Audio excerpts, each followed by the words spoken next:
অনেক জায়গায় ওয়াজ করতে গেলে বলে হুজুর ওয়াজ যা করবেন করবেন, খবরদার রাজনীতির কোনো আলোচনা করবেন না। আপনারাই বলেন তোমার বাড়ি কোন জেলা? গাইবান্ধা। গাইবান্ধা। গরিব এলাকায় বাড়ি দেখে আমার জেলার নামটা নিতে আপনাদের কষ্ট হচ্ছে, একটু জোরে বলেন না আমার বাড়ি কোথায়?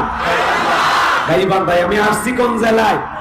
যশোর। বিশ্বাস করেন আমি গাইবান্ধা থেকে যশোরে এসেছি শুধুমাত্র কর্ণের কথা বলার আশায়, এছাড়া আমার অন্য কোনো উদ্দেশ্য নাই। কথা বলেন ঠিক কিনা? আর যশোর থেকে, গাইবান্ধা থেকে যশোরে এসে রাজনীতি করে আমার কোনো লাভ আছে? আগামী নির্বাচনে এলাকার মহিলা মেম্বার পদেও দাঁড়ানোর কোনো চান্স আছে? তাহলে আমি কেন এখানে রাজনীতি করব? যদি করাই লাগে নিজের জেলা গাইবান্ধাই করবো। কথা বলেন ঠিক কিনা? এজন্য আপনার টেনশন মুক্ত থাকবেন। আমি বাংলাদেশের রাজনীতি কোন দলের বক্তা না, আমি রাজনীতি কোনো বক্তব্য দেব না।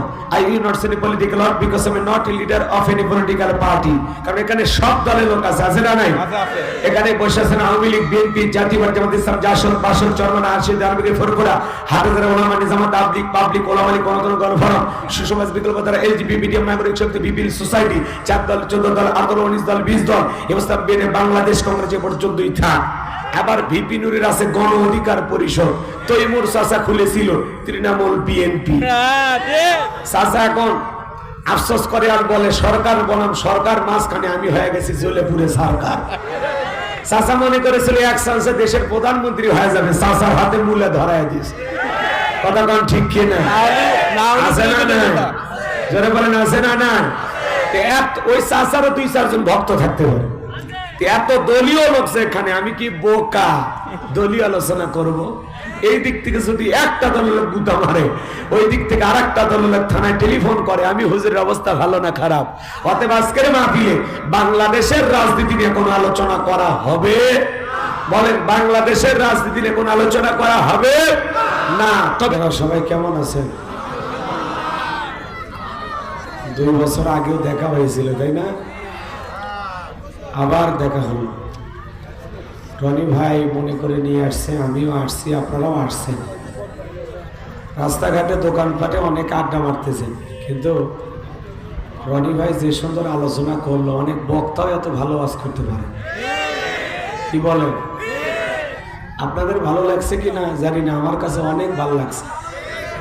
এবং আমি আল্লাহ তাআলার কাছে দোয়া করছি, আল্লাহ যেন তাকে আরো বলার যোগ্যতা বাড়িয়ে দেন। জোরে বলেন আমিন। সবাই একটু মেহরবানি করে বসেন, দাঁড়ানো ভাইরা বসেন। এর আগের বছর যে আসছিলাম, কোন সূরা থেকে ওয়াজ করছিলাম? সূরার নাম মনে আছে? বলেন তো। সূরা মুলক। মাশাআল্লাহ, সূরা মুলক থেকে আলোচনা করেছিলাম। চাচা মিয়ার মনে আছে, ধন্যবাদ। চাচাকে 1000 টাকা গিফট করা উচিত, তাই না? না থাক থাক। চাচা চাচা আসলে খুব ভাগ্যবান মানুষ। আলহামদুলিল্লাহ। আপনি আসেন। চাচা আলোচনা মনে রাখছে, এজন্য চাচাকে আমরা খুশি হয়ে রনি ভাইয়ের পক্ষ থেকে 1000 টাকা দিচ্ছি। আল্লাহ কবুল করেন। জোরে বলেন আমিন। এরকম শ্রোতা থাকতে হবে। আলোচনা মনে রাখেন।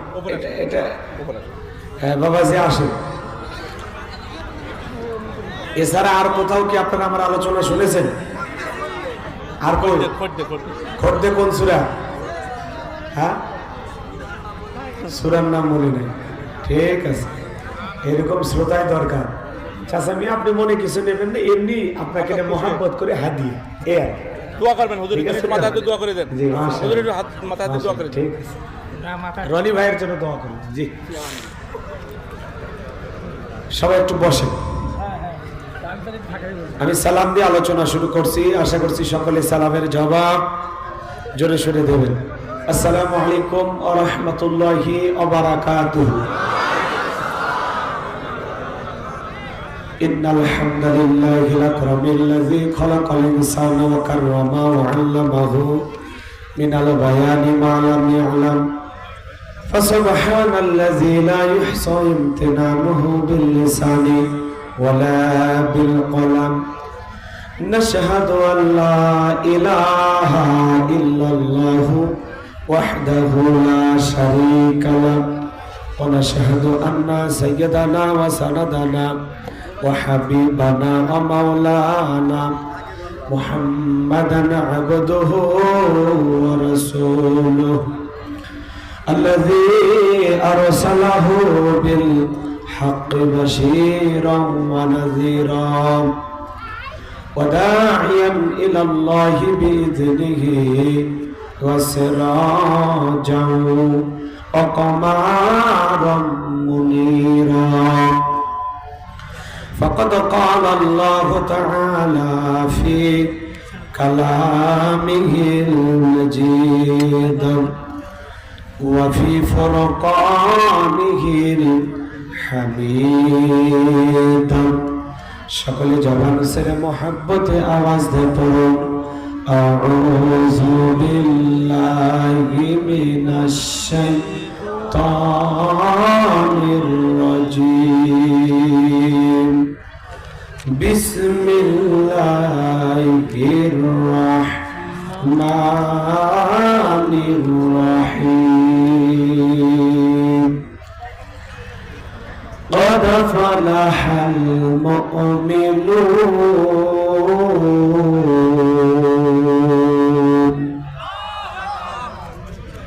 الذين هم في صلاتهم خاشعون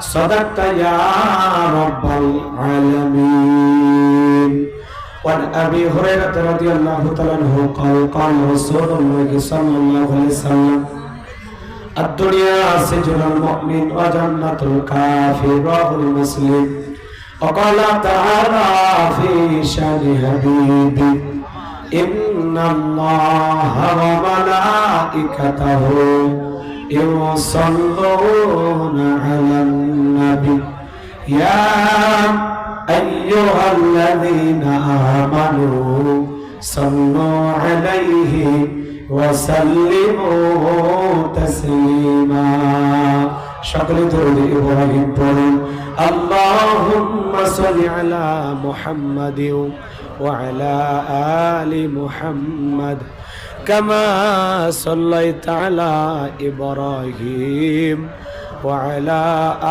آل إبراهيم إنك حميد مجيد اللهم بارك على محمد وعلى آل محمد كما باركت على إبراهيم وعلى آل إبراهيم إنك حميد مجيد মুসলিম মরা ঘুমিয়ে পড়েছি বিবেকে জ্বলছে তালা রক্ত মদের হয়েছে শিথিল পাপে অন্তর কালা আসছে পথে আধার নেমে তাই বলে কি রইবে থেমে বারে বারে জ্বলবে বাতি হয়তো বাতি জ্বলবে না তাই বলে তো ভীরুর মতো বসে থাকলে চলবে না মুসলিম আমি সংগ্রামী আমি চিররণবীর আল্লাহকে ছাড়া কাউকে মানি না নারাই তাকবীর মুসলিম জাগে কারবালাতে কঠিন শপথ পড়ে সেই মুসলিম চির উত্তম তাই তো একত্রে শপথ নিলাম আল্লাহ রাজ গড়ব এবার চির শান্তি সুখের নীর আল্লাহকে ছাড়া কাউকে করি না ভয় নারাই তাকবীর কইরে খালেদ কইরে ওমর এসেছে নতুন বদর কইরে খালেদ কইরে ওমর এসেছে নতুন বদর কোথায় দেখবি জয়ী তরুণ মুজাহিদ আবারও কি গাইতে হবে ঘুম ভাঙানো গীত আবারও কি গাইতে হবে ঘুম ভাঙানো গীত লা ইলাহা ইল্লাল্লাহ জোরে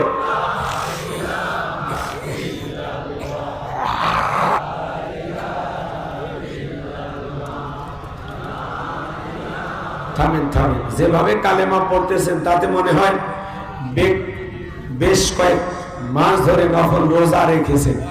শরীর একেবারে ক্লান্ত, শরীরও চলে না, বাড়িতে ভালো লাগে না, এজন্য মনের দুঃখে মনে মাহফিল আসছে, তাই না? কালেমার আওয়াজ এত দুর্বল দিলে চলবে? বলেন তো, কালেমা পড়লে সওয়াব না গুনাহ? লাভ না লস? এলাকায় কালেমা বলে কি মামলা হয়, জেলে দেয়, রিমান্ডে নেয়? মুসলমান কালেমার জন্য জীবন দিতে রাজি, কালেমা ছাড়তে? মুসলমানের আওয়াজ এত দুর্বল দিলে চলবে না। মুসলমান কাপুরুষের জান নয়, মুসলমান বীরের জান। আওয়াজ দিলে পুরুষের মতো দেবেন, বাঁচতে হলে মাথা উঁচু করে বাঁচবো, বাতিলের পাঁচারা গোলাম হয়ে মাথা মতো করে বাঁচতে চাই না। মুসলমান ভীত কাপুরুষ হলে চলবে না, কথা বলেন ঠিক কিনা? আমরা মাথা নত করার জাতি না, আমরা মাথা উঁচু করে বেঁচে থাকার জাতি, কথা বলে। এজন্য কালেমার আওয়াজ জোরে জোরে, লা ইলাহা ইল্লাল্লাহ, জোরে লা ইলাহা ইল্লাল্লাহ, লা ইলাহা ইল্লাল্লাহ। এটা না তো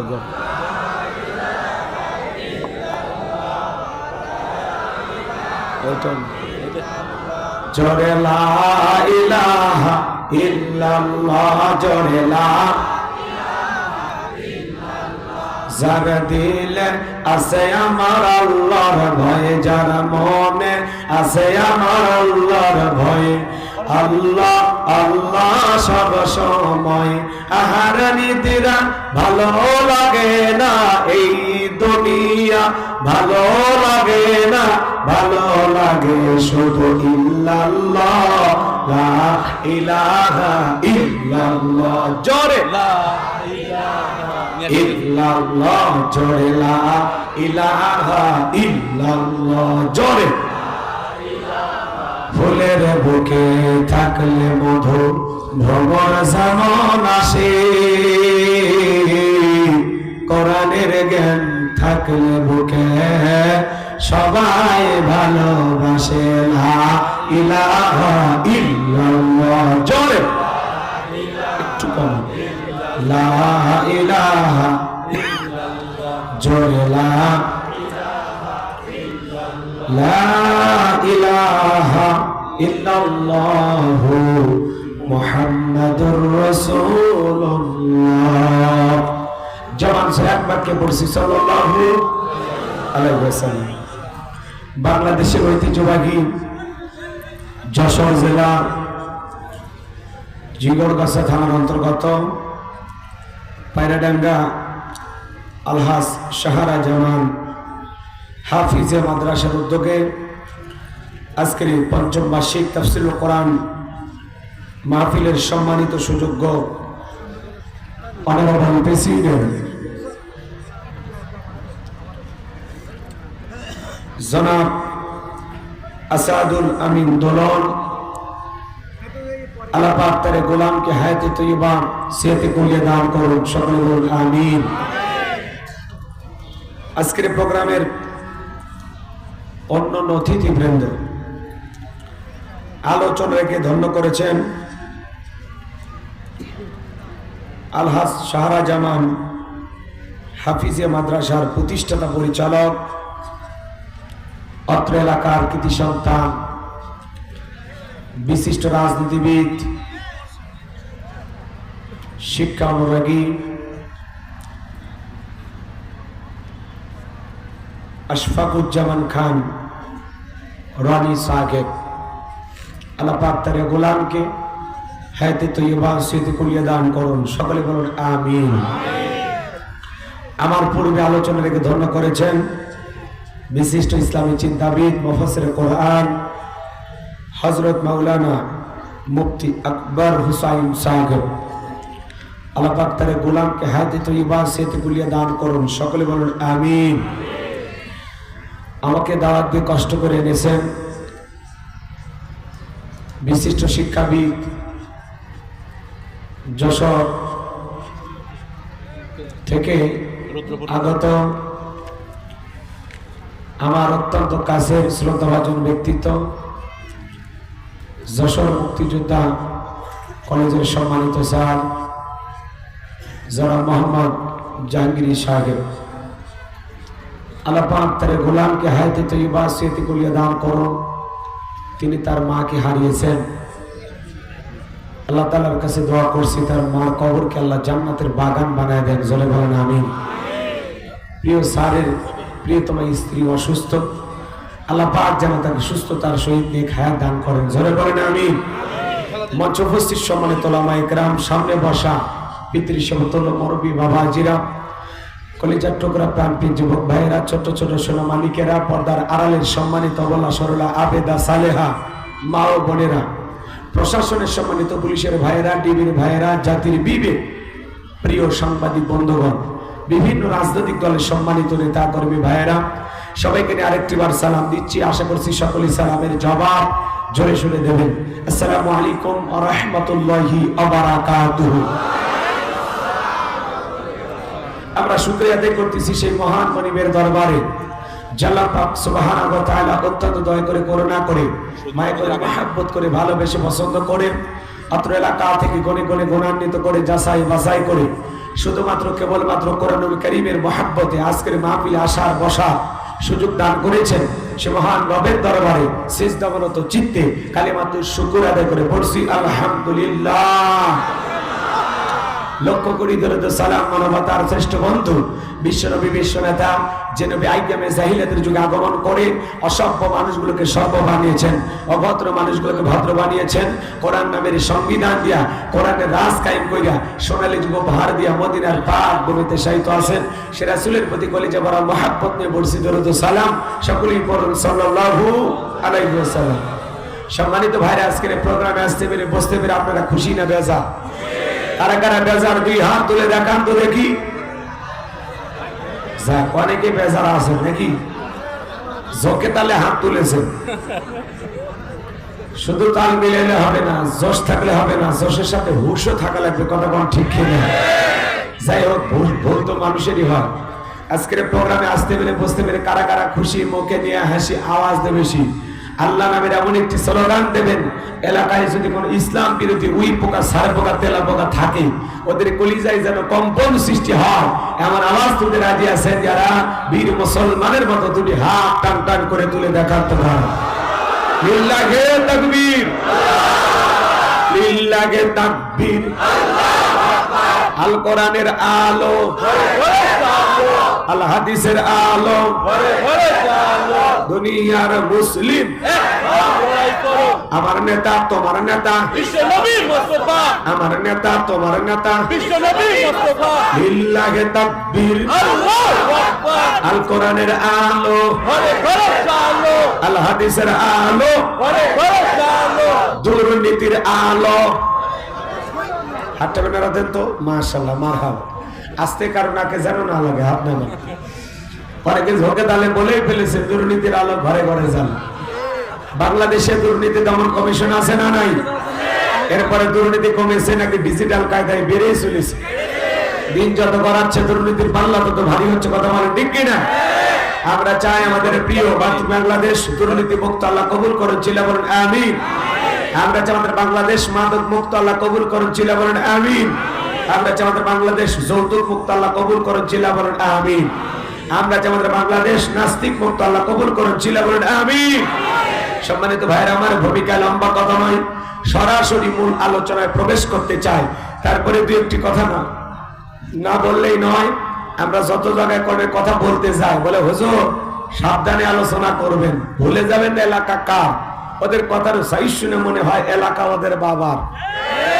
আছে না না? আওয়াজ দিলে পুরুষের মতো দেবেন, আমি করবো আওয়াজ, আপনারা দেবেন আওয়াজ, জবাব দেবেন ঠিক ঠিক। আলোচনা হবে কমপ্লিট, শ্রোতাদের স্পিরিটে বাড়ে, বক্তার হিট, আলোচনা হবে জায়গা মতো ফিট। কিছু আজ প্যান্ডেলে, কিছু আজ অ্যাঙ্গেলে, জ্ঞানী লোকের জন্য ইশারায় যথেষ্ট। কথা বলেন ঠিক কিনা? অনেক জায়গায় ওয়াজ করতে গেলে বলে হুজুর ওয়াজ যা করবেন করবেন, খবরদার রাজনীতির কোনো আলোচনা করবেন না। আপনারাই বলেন তোমার বাড়ি কোন জেলা? গাইবান্ধা। গাইবান্ধা। গরিব এলাকায় বাড়ি দেখে আমার জেলার নামটা নিতে আপনাদের কষ্ট হচ্ছে। একটু জোরে বলেন না, আমার বাড়ি কোথায়? গাইবান্ধায়। আমি আসছি কোন জেলায়? যশোর। বিশ্বাস করেন আমি গাইবান্ধা থেকে যশোরে এসেছি শুধুমাত্র কর্ণের কথা বলার আশায়। এছাড়া আমার অন্য কোনো উদ্দেশ্য নাই। কথা বলেন ঠিক কিনা? বলেন, আপনি বলেন। আর যশোর থেকে, গাইবান্ধা থেকে যশোরে এসে রাজনীতি করে আমার কোনো লাভ আছে? আগামী নির্বাচনে এলাকার মহিলা মেম্বার পদেও দাঁড়ানোর কোনো চান্স আছে? তাহলে আমি কেন এখানে রাজনীতি করব? যদি করাই লাগে নিজের জেলা গাইবান্ধাই করবো। কথা বলেন ঠিক কিনা? এজন্য আপনার টেনশন মুক্ত থাকবেন। আমি বাংলাদেশের রাজনীতি কোন দলের বক্তা না, আমি রাজনীতি কোনো বক্তব্য দেব না। I will not say any political word because I am not a leader of any political party. কারণ এখানে সব দলের লোক আছে, আছে না নাই? এখানে বসে আছেন আওয়ামী লীগ, বিএনপি, জাতীয়বাদী জামাত ইসলাম, জাসদ, বাসদ, চরমনা, আরশিদ, আরবিকে ফরফরা, হাফেজের ওলামা, নিজামাত, আবলিক, পাবলিক, ওলামা লীগ, গণতন্ত্র, গণফোরাম, সুসমাজ, বিকল্পধারা, এলজিবি, মিডিয়াম, নাগরিক শক্তি, বিপিএল সোসাইটি, 4 দল, 14 দল, 18, 19 দল, 20 দল, ইসলাম বিএনএ, বাংলাদেশ কংগ্রেস, এ পর্যন্তই থাক। আবার ভিপি নুরের আছে গণ অধিকার পরিষদ, তৈমুর চাচা খুলেছিল তৃণমূল বিএনপি। চাচা এখন আফসোস করে আর বলে সরকার বনাম সরকার মাঝখানে আমি হয়ে গেছি জ্বলে পুড়ে সরকার। চাচা মনে করেছিল এক চান্সে দেশের প্রধানমন্ত্রী হয়ে যাবে, চাচার হাতে মূলে ধরায় দিয়েছে। কথা কন ঠিক কিনা? আছে না না? যারা বলেন আছে না না? ওই চাচারও 2-4 জন ভক্ত থাকতে পারে। এত দলীয় লোক এখানে, আমি কি বোকা দলীয় আলোচনা করব? এই দিক থেকে যদি একটা দলের লোক গুতা মারে, ওই দিক থেকে আর একটা দলের লোক থানায় টেলিফোন করে আমি হুজুরের অবস্থা ভালো না খারাপ। অতএব আজকের মাহফিলে বাংলাদেশের রাজনীতি নিয়ে কোনো আলোচনা করা হবে? বলেন, বাংলাদেশের রাজনীতি নিয়ে কোনো আলোচনা করা হবে না। তবে হ্যাঁ, আমি যদি কোনো রাজনৈতিক বক্তব্য দেই, এই পৃথিবীর শ্রেষ্ঠ রাজনীতিবিদ, শ্রেষ্ঠ রাষ্ট্রনায়ক, শ্রেষ্ঠ রাষ্ট্রপতি, শ্রেষ্ঠ সেনাপতি, শ্রেষ্ঠ বৈজ্ঞানিক, শ্রেষ্ঠ দার্শনিক, শ্রেষ্ঠ বাবা, শ্রেষ্ঠ নানা, শ্রেষ্ঠ স্বামী, শ্রেষ্ঠ আদর্শ, শ্রেষ্ঠ মহামানব রাহমাতুল আলামিনের মদিনার আদর্শের রাজনীতির কথা বলবো। আমি যদি কোন রাজনৈতিক বক্তব্য দেই, খলিফাতুল মুসলিমিন, আমিরুল মুমিনিন হযরত ওমর ফারুকের আদর্শের রাজনীতির কথা বলবো। সেই ওমর ফারুক আল্লাহর জমিনে আল্লাহর আইনকে প্রতিষ্ঠিত করতে গিয়ে নিজের কলিজার টুকরা ছেলেকে পর্যন্ত ছাড় দেয় নাই। কথা বলে ঠিক কিনা? সেই মদিনাওয়ালার আদর্শের রাজনীতির কথা শোনার পর আপনার যেন আমার চুল কেনি আরম্ভ না হয়। কারণ কোরআন হাদিসের হক কথা সবার পেটে হজম হয় না। আপনারাই বলেন তো, সুদ করে সামনে যদি সুদের বিষয় নিয়ে আলোচনা করা হয়, ও কি যশোরের ভালো কোনো হোটেল থেকে মিষ্টি এসে বলবো হুজুর হা করেন একটু মিষ্টি খান, নাকি বলবে এই হুজুর এসে সুদের ওয়াজ কইরা আমার সুদের ব্যবসায় লাল বাতি জ্বালাইছে? কথা বলেন ঠিক কিনা? যারা ঘুষ খায়, দুর্নীতি করে, হারাম খায়, ভরি বাংলাদেশে 26 মাসের গর্ভবতী, ওদের সামনে ঘুষের আলোচনা করলে খুশি না বেজা? যারা বেনামাজি, নামাজ আসার খাইয়ে পইরা আল্লাহ সিজদা দেয় না, ওদের সামনে নামাজের ওয়াজ করলে খুশি না বেজা? যে সমস্ত মা বোনেরা বোরকা পরে না, পর্দা করে না, বুকে ওড়না পর্যন্ত নেয় না, জিন্সের প্যান্ট গেঞ্জি পরে রাস্তা দিয়ে হাইটে যায়, পিছন দিক দিয়ে তাকালে মনে হয় দূরে সুপারি গাছ দাঁড়িয়ে আছে, এরকম বেহায়া বেপর্দা নারীর সামনে পর্দার আলোচনা করলে খুশি না বেজা? এক কথায় ওয়াজ যদি কারো বিপক্ষে চলে যায়, কিয়ামত পর্যন্ত সে বক্তার উপরে খুশি হবে না। কথা বলেন ঠিক কিনা? এজন্য পরিষ্কার ভাবে একটি কথা বলে দিতে চাই, আজকের আলোচনা সভাপতি স্যারের মতো হবে না, প্রধান অতিথির মতো হবে না, মাহফিল কমিটির মতো হবে না, বক্তার মতো হবে না, শ্রোতাদের মতো হবে না। আল্লাহর কোরআন যা বলবে, কোরআন রব্বানি তাই বলবে। এতে কে খুশি কে বেজার এইটা দেখার টাইম নাই। কথা যুগে যুগে নবী রাসূলের দাওয়াতি কাজ করেছেন, তাদের দাওয়াতি কাজেও কাফের বেঈমানরা বাধার প্রাচীর তৈরি করে দিয়েছিলেন। এরপরে আল্লাহর পয়গম্বরেরা শত বাধার প্রাচীরকে ভেঙে আল্লাহর জমিনে আল্লাহর পথে মানুষকে দাওয়াত দিয়েছেন। কথা বলেন ঠিক কিনা? আপনার আমার প্রিয় নবী কালিমার দাওয়াত দিতে, কোরআনের প্রচার করতে গিয়ে মার খেয়েছেন, রক্ত ঝরিয়েছেন, জান্নার মোবারক শহীদ হয়ে গেছেন, লোহার টুপি মাথার ভিতর ঢুকে গেছেন, সাহাবায়ে কেরাম দ্বীনকে প্রতিষ্ঠিত করতে গিয়ে মার খেয়েছেন, রক্ত ঝরিয়েছেন, জীবন দিয়েছেন। ও বাংলার মুসলমান, 1971 সালে এদেশের মাটির জন্য, এদেশের স্বাধীনতার জন্য আপনার আমার পূর্বপুরুষেরা যদি রক্ত দিতে পারেন, জীবন দিতে পারেন, প্রয়োজন যদি হয় আল্লাহর জমিনে আল্লাহর দ্বীনকে প্রতিষ্ঠিত করতে গিয়ে, কোরআনের সমাজ কায়েম করতে গিয়ে নবীদের মতো, সাহাবায়ে কেরামদের মতো বুকের তাজা রক্ত দিতে হয়, তারা তারা দিতে রাজি। দুই হাত তুলে আল্লাহকে দেখা।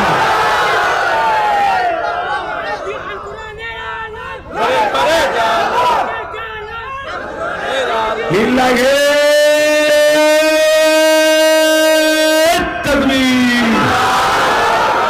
আর সোজা করে টান টান করে তোলেন। ওই যে মাঝে মাঝে হাত ডাকা করে তুলেছেন, দুই হাত সোজা করা শক্তি নাই। আপনি পুরুষ মানুষ, দুধ ডিম ভিটামিন ক্যালসিয়াম মাঝে মাঝে কিনে খাবেন, একেবারে দুর্বল হলে চলতে পারবেন না। হাত সোজা করেন, সোজা করেন। আমার আল্লাহ রাব্বুল আলামিন বলেন, ইন্নাল্লাহা আশতারা মিনাল মুমিনিনা আনফুসাহুম ওয়া আমওয়ালাহুম বিআন্না লাহুমুল জান্নাহ। সূরা তাওবার 111 নম্বর আয়াতে আল্লাহ পাক জানায়া দিলেন, নিশ্চয়ই মুমিন বান্দাদের জান মাল আমি আল্লাহ ক্রয় করে নিয়েছি, বিনিময়ে দেব জান্নাত। বলুন সুবহানাল্লাহ। তাহলে বলেন তো বাজান, আপনার আমার জীবনের মালিক কে? আল্লাহ। এই যশোরের যুবকেরা ভালো করে বলো তো, এই জীবনের মালিক কে? প্রেম করবার পার্কে নিয়ে যা প্রেমিকাকে ডায়লগ দিবা, এ জীবন তোমার, তুমি শুধু আমার, ওরে হাইব্রিড জীবন। এই জীবনের মালিক কে? আল্লাহ। আপনার আমার সম্পদের মালিক কে? আল্লাহ। আল্লাহ দেয়া জীবন, আল্লাহ দেয়া সম্পদ আল্লাহর পথে খরচ করতে রাজি আছেন তো মুসলমান? রাজি আছেন তো ইনশাআল্লাহ? রাজি আছেন তো ইনশাআল্লাহ? বাম হাত নামান, শুধু ডান হাত তুলে রাখেন। আল্লাহ রাব্বুল আলামিন বলেন, ইল্লা সাহাবাল ইয়ামিন ফি জান্নাতি ইয়াতাসাআলুন। ডানপন্থী যারা জান্নাতের বাগানে থাকবে তারা, ডানপন্থী যারা আল্লাহর প্রিয় তারা। বলুন সুবহানাল্লাহ। কোনো কথা হবে না। কিছুক্ষণ আগেই বলেন, হুজুর জীবন দিতে রাজি, রক্ত দিতে রাজি। আপাতত জীবন রক্ত দুইটার কোনোটাই দেয়া লাগবে না। ডান হাতটা পকেটের ভিতরে ঢুকে দিয়া যে যা পারেন, যতটুকু পারেন এই মাদ্রাসার জন্য প্রাণ ভরে দান করবেন। দেখলেন 6-7 জনের হাফেজের মাথায় আমরা সম্মানের পাগড়ি পরায় দিলাম। আপনাদের দানের টাকা দিয়ে মাদ্রাসা এগিয়ে যায়। তারপরে রনি ভাই এবং তার মা যথেষ্ট পরিমাণে অর্থ এখানে খরচ করে। আপনারা একটু সহযোগিতা করে সবের ভাগী হবেন। একটু সবাই মেহেরবানি করে, ছেলে পেলে আপনাদের মাঝে ব্যাগ নিয়ে, রুমাল নিয়ে, চাদর নিয়ে চলে গেছে, যে যতটুকু পারেন প্রাণ ভরে দান করবেন। সবাই নিজের পকেটে হাত দিয়ে টাকা বের করে দেন। 10, 20, 50, 200, 100, 500, 2000, 5000, 10,000, 1 লাখ, 2 লাখ, সে যা পারেন আল্লাহর হস্তে পকেটে হাত দিয়ে টাকা পয়সা বের করে দান করেন। যারা আছে ব্যাগলে, রুমাল নিয়ে, চাদর নিয়ে, যার কাছে যা আছে তাই নিয়ে মাঠে নামো, খেলা হবে, খেলা হবে। ছেলে পেলে আপনাদের মাঝে যাবে, সবাই প্রাণ ভরে দান করবেন। আমিও দিচ্ছি, দেন। সবাই পকেটে হাত দেন, আমিও দিচ্ছি, দেন। সবাই পকেটে হাত দেন, সবাই পকেটে হাত দেন। দানগুলো কবুল করেন। ভাই, এই কোরআনের প্রতি আপনাদের ভালোবাসা নাই? কারা কারা আল্লাহর এই কোরআনকে ভালোবাসেন একটু দুই হাত তুলে দেখান তো। লিল্লাহি তাকবীর, লিল্লাহি তাকবীর। আল্লাহর এই কোরআনকে ভালোবাসার বিনিময়ে আল্লাহ পাক আমাদেরকে জান্নাত হিসেবে কবুল করেন। জোরে বলেন আমিন। যশোরের মানুষ হাত নামান। ভাই, এই যে 6 জন, তাই না? হ্যাঁ, 6 জন হাফেজের কোরআনের মাথায় আমরা সম্মানের পাগড়ি পরায় দিলাম। এই জন্য আপনারা খুশি হয়েছেন না বেজার হয়েছেন? জোরে বলেন, খুশি হয়েছেন না বেজার হয়েছেন? এই মাদ্রাসা টিকে থাকার দরকার আছে না নাই? যারা বাড়ি বাড়ি জাগির রেখে পড়ান তাদেরকে বলবো, এখনো অনেক বাচ্চার চাকরি হয় নাই। যদি আপনার বাড়ির একটু ডাল ভাত খাওয়া একটা ছেলে হাফেজ হয়, ভালো না খারাপ? একটু খাওয়ানোর ব্যবস্থা করুন, আল্লাহ কবুল করেন। জোরে বলেন আমিন। যারা আল্লাহর কোরআনকে ভালোবাসেন, আমি আপনাদের কাছে ছোট্ট একটা দাবি করব, শেষ ভালো যার সব ভালো তা। বলেন তো বাজান, এই কোরআনের সুপারিশ আপনারা পেতে চান?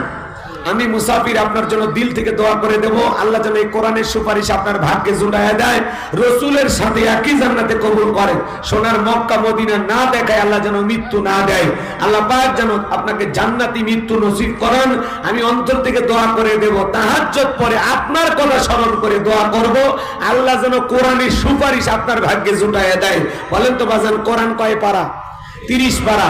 30 পারা কোরআনকে ভালোবেসে 1000 করে টাকা, আল্লাহর কোরআনকে ভালোবেসে 1 পারার জন্য 1000 করে টাকা এই নবীর ঘর মাদ্রাসার জন্য ভালোবেসে মন থেকে দান করবেন। ভাই, দান করে একটু সহযোগিতা করবেন। 1000 টাকার জন্য, মানে 1 পারার জন্য 1000 টাকা দিবেন। কোরআনের সুপারিশ আপনার ভাগ্যে জুটে যাবে। রসুলের সাথে একই জান্নাতে যারা যেতে চান, আমি মুসাফিরের দোয়া নিতে চান, তাহাজ্জুদ পরে আপনাদের কথা, এই 30 জন বান্দার কথা স্মরণ করে আল্লাহর কাছে দোয়া করে দেব। 1000 টাকা 1 পারার জন্য। কারা কারা দিবেন? সময় নেই, শুধু হাতটা তুলবেন। কর্তৃপক্ষের ভাইরা আপনাদের কাছে যাবে, নগদ তোমরা বাকিতে লেখায় দিবেন।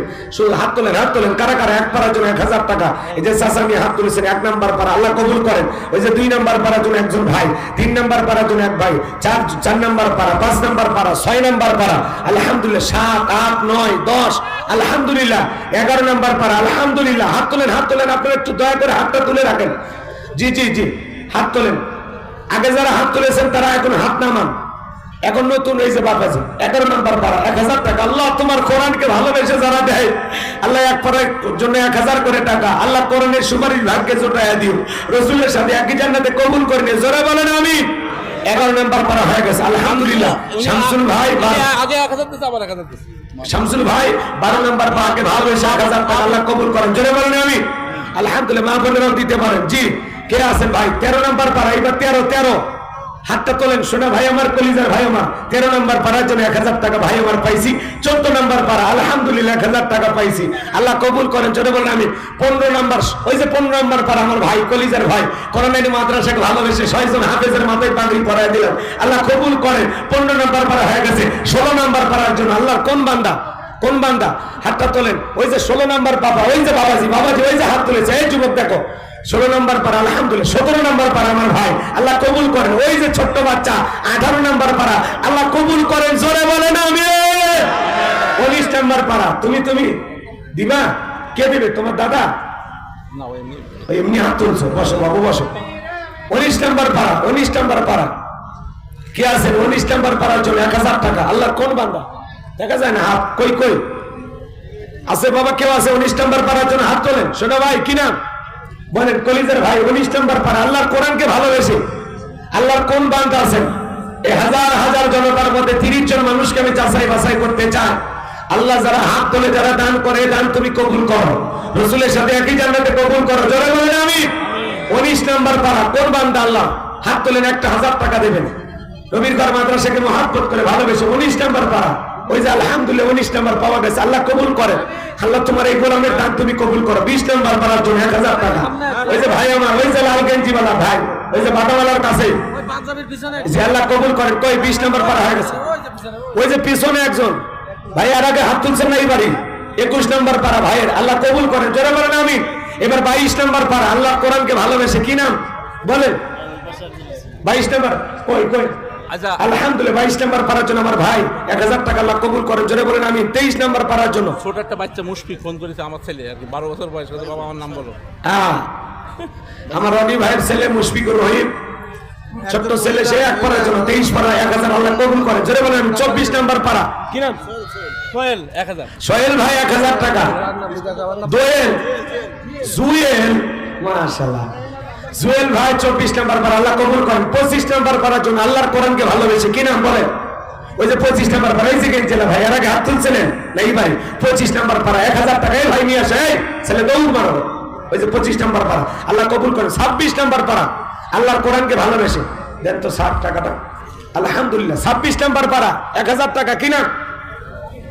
26 নম্বর পারা, এর আগে তো ভাই বোনে হাত তুলছিলেন, আবার তুললেন না? এর আগে তুলছিলেন না? 26 নম্বর পারা, আল্লাহ কবুল করেন, জোরে বলেন আমি। আমার ভাইয়ের হাত। 27 নম্বর পারা, ওই যে 1000 টাকা, ওই যে মামনি, ওই যে দেখেন ছোট্ট মামনি আমার 27 নম্বর পারার জন্য 1000 টাকা দিয়েছেন, আল্লাহ কবুল করেন। 28 নম্বর পারা, 28 নম্বর বিল্লাল ডাক্তার 1000 টাকা, 28 নম্বর পারা, আল্লাহ কবুল করেন, জোরে বলেন আমি। 29 নম্বর পারার জন্য নাম প্রকাশে অনিশ্চিত এক মহিলা পাঠাই দিয়েছে টাকা, 29 নম্বর। 29 পারার জন্য এক মহিলা 1000 টাকা দিয়েছেন। 30 নম্বর পারা, শেষ ভালো যার সব ভালো তার, আল্লাহ কোন বান্দা 30 পারার জন্য 1000 টাকা হাত তোলেন। 30 পারার জন্য আল্লাহর কোন বান্দা আছেন? 1000 টাকা, 1000 টাকা 30 পারার জন্য, আলহামদুলিল্লাহ। এই যে ভাই আমার, কি নাম? মিলন, 1000 টাকা। ওই যে বাবাজি, আলহামদুলিল্লাহ 1000 টাকা, আল্লাহ কবুল করেন। 30 পারার জন্য 2 জন পাওয়া গেছে। আর একজন কি নাম? নূর ইসলাম ড্রাইভার। নূর ইসলাম ড্রাইভার 30 পারার জন্য। ওনার ছেলে অসুস্থ, জাকির হোসেন, একটু দোয়া করে দেন। জাকির হোসেন 1000, মানে ওনার ছেলে অসুস্থ, সে পায় কামিল আজল, আল্লাহ দান করেন, জোরে বলেন আমিন। ইসরাইল ভাই 1000 টাকা। ইসরাইল 1000। কাশিমপুর পদনীপাড়া আলমগীর 1000। ইসরাইল 1000, আলমগীর 1000। আচ্ছা, এখন যে যা দেয় আপনারা লিখে নেন। আর আলোচনা মানে কালেকশন করার আর কোনো সুযোগ নাই, আপনারা ভালোবেসে দিতে থাকেন, এই মাদ্রাসার জন্য আপনারা দেবেন, আল্লাহ কবুল করেন, জোরে বলেন আমিন। আর কোনো কথা নয়, এখন ডাইরেক্ট আলোচনা। আমি কথা বলবো, এদিক খেয়াল করেন। আপনাদের হাতে এখানে মনে হয় আসরের জামাত পড়বো ইনশাআল্লাহ, এই 15টা মিনিট, তার মানে 1 ঘন্টা 15 মিনিট আমার হাতে সময় আছে। এ সময়ের মধ্যে অতি দ্রুত আলোচনা করব। আল্লাহ আমাদের সবাইকে ধৈর্য নিয়ে বসে থেকে আলোচনা শোনার তৌফিক দান করুন, জোরে বলুন আমিন। আসর পর্যন্ত কারা কারা থাকবেন না? 2 হাত তুলে। কারা থাকবেন না? কোন যে যাতে নেন। আসর পর্যন্ত ধৈর্য নিয়ে কারা কারা বসে থাকবেন? 2 হাত তুলে বলেন ইনশাআল্লাহ। আরেকটু জোরে বলেন ইনশাআল্লাহ। আরেকটু জোরে বলেন ইনশাআল্লাহ। হাত নামান। আল্লাহ আপনাদের এই ওয়াদাকে পালন করার তৌফিক দান করুন। প্রতিশ্রুতি ভঙ্গকারী হওয়া যাবে জি। চলেন আমি কথা বলবো পবিত্র কোরআনুল কারীমের 23 নাম্বার সূরা। কত নাম্বার? 23 নম্বর। আরো জোরে বলেন কত নাম্বার? সূরা নাম্বার 23। বাতিলের হবে 26 ইনশাআল্লাহ। বলেন ইনশাআল্লাহ।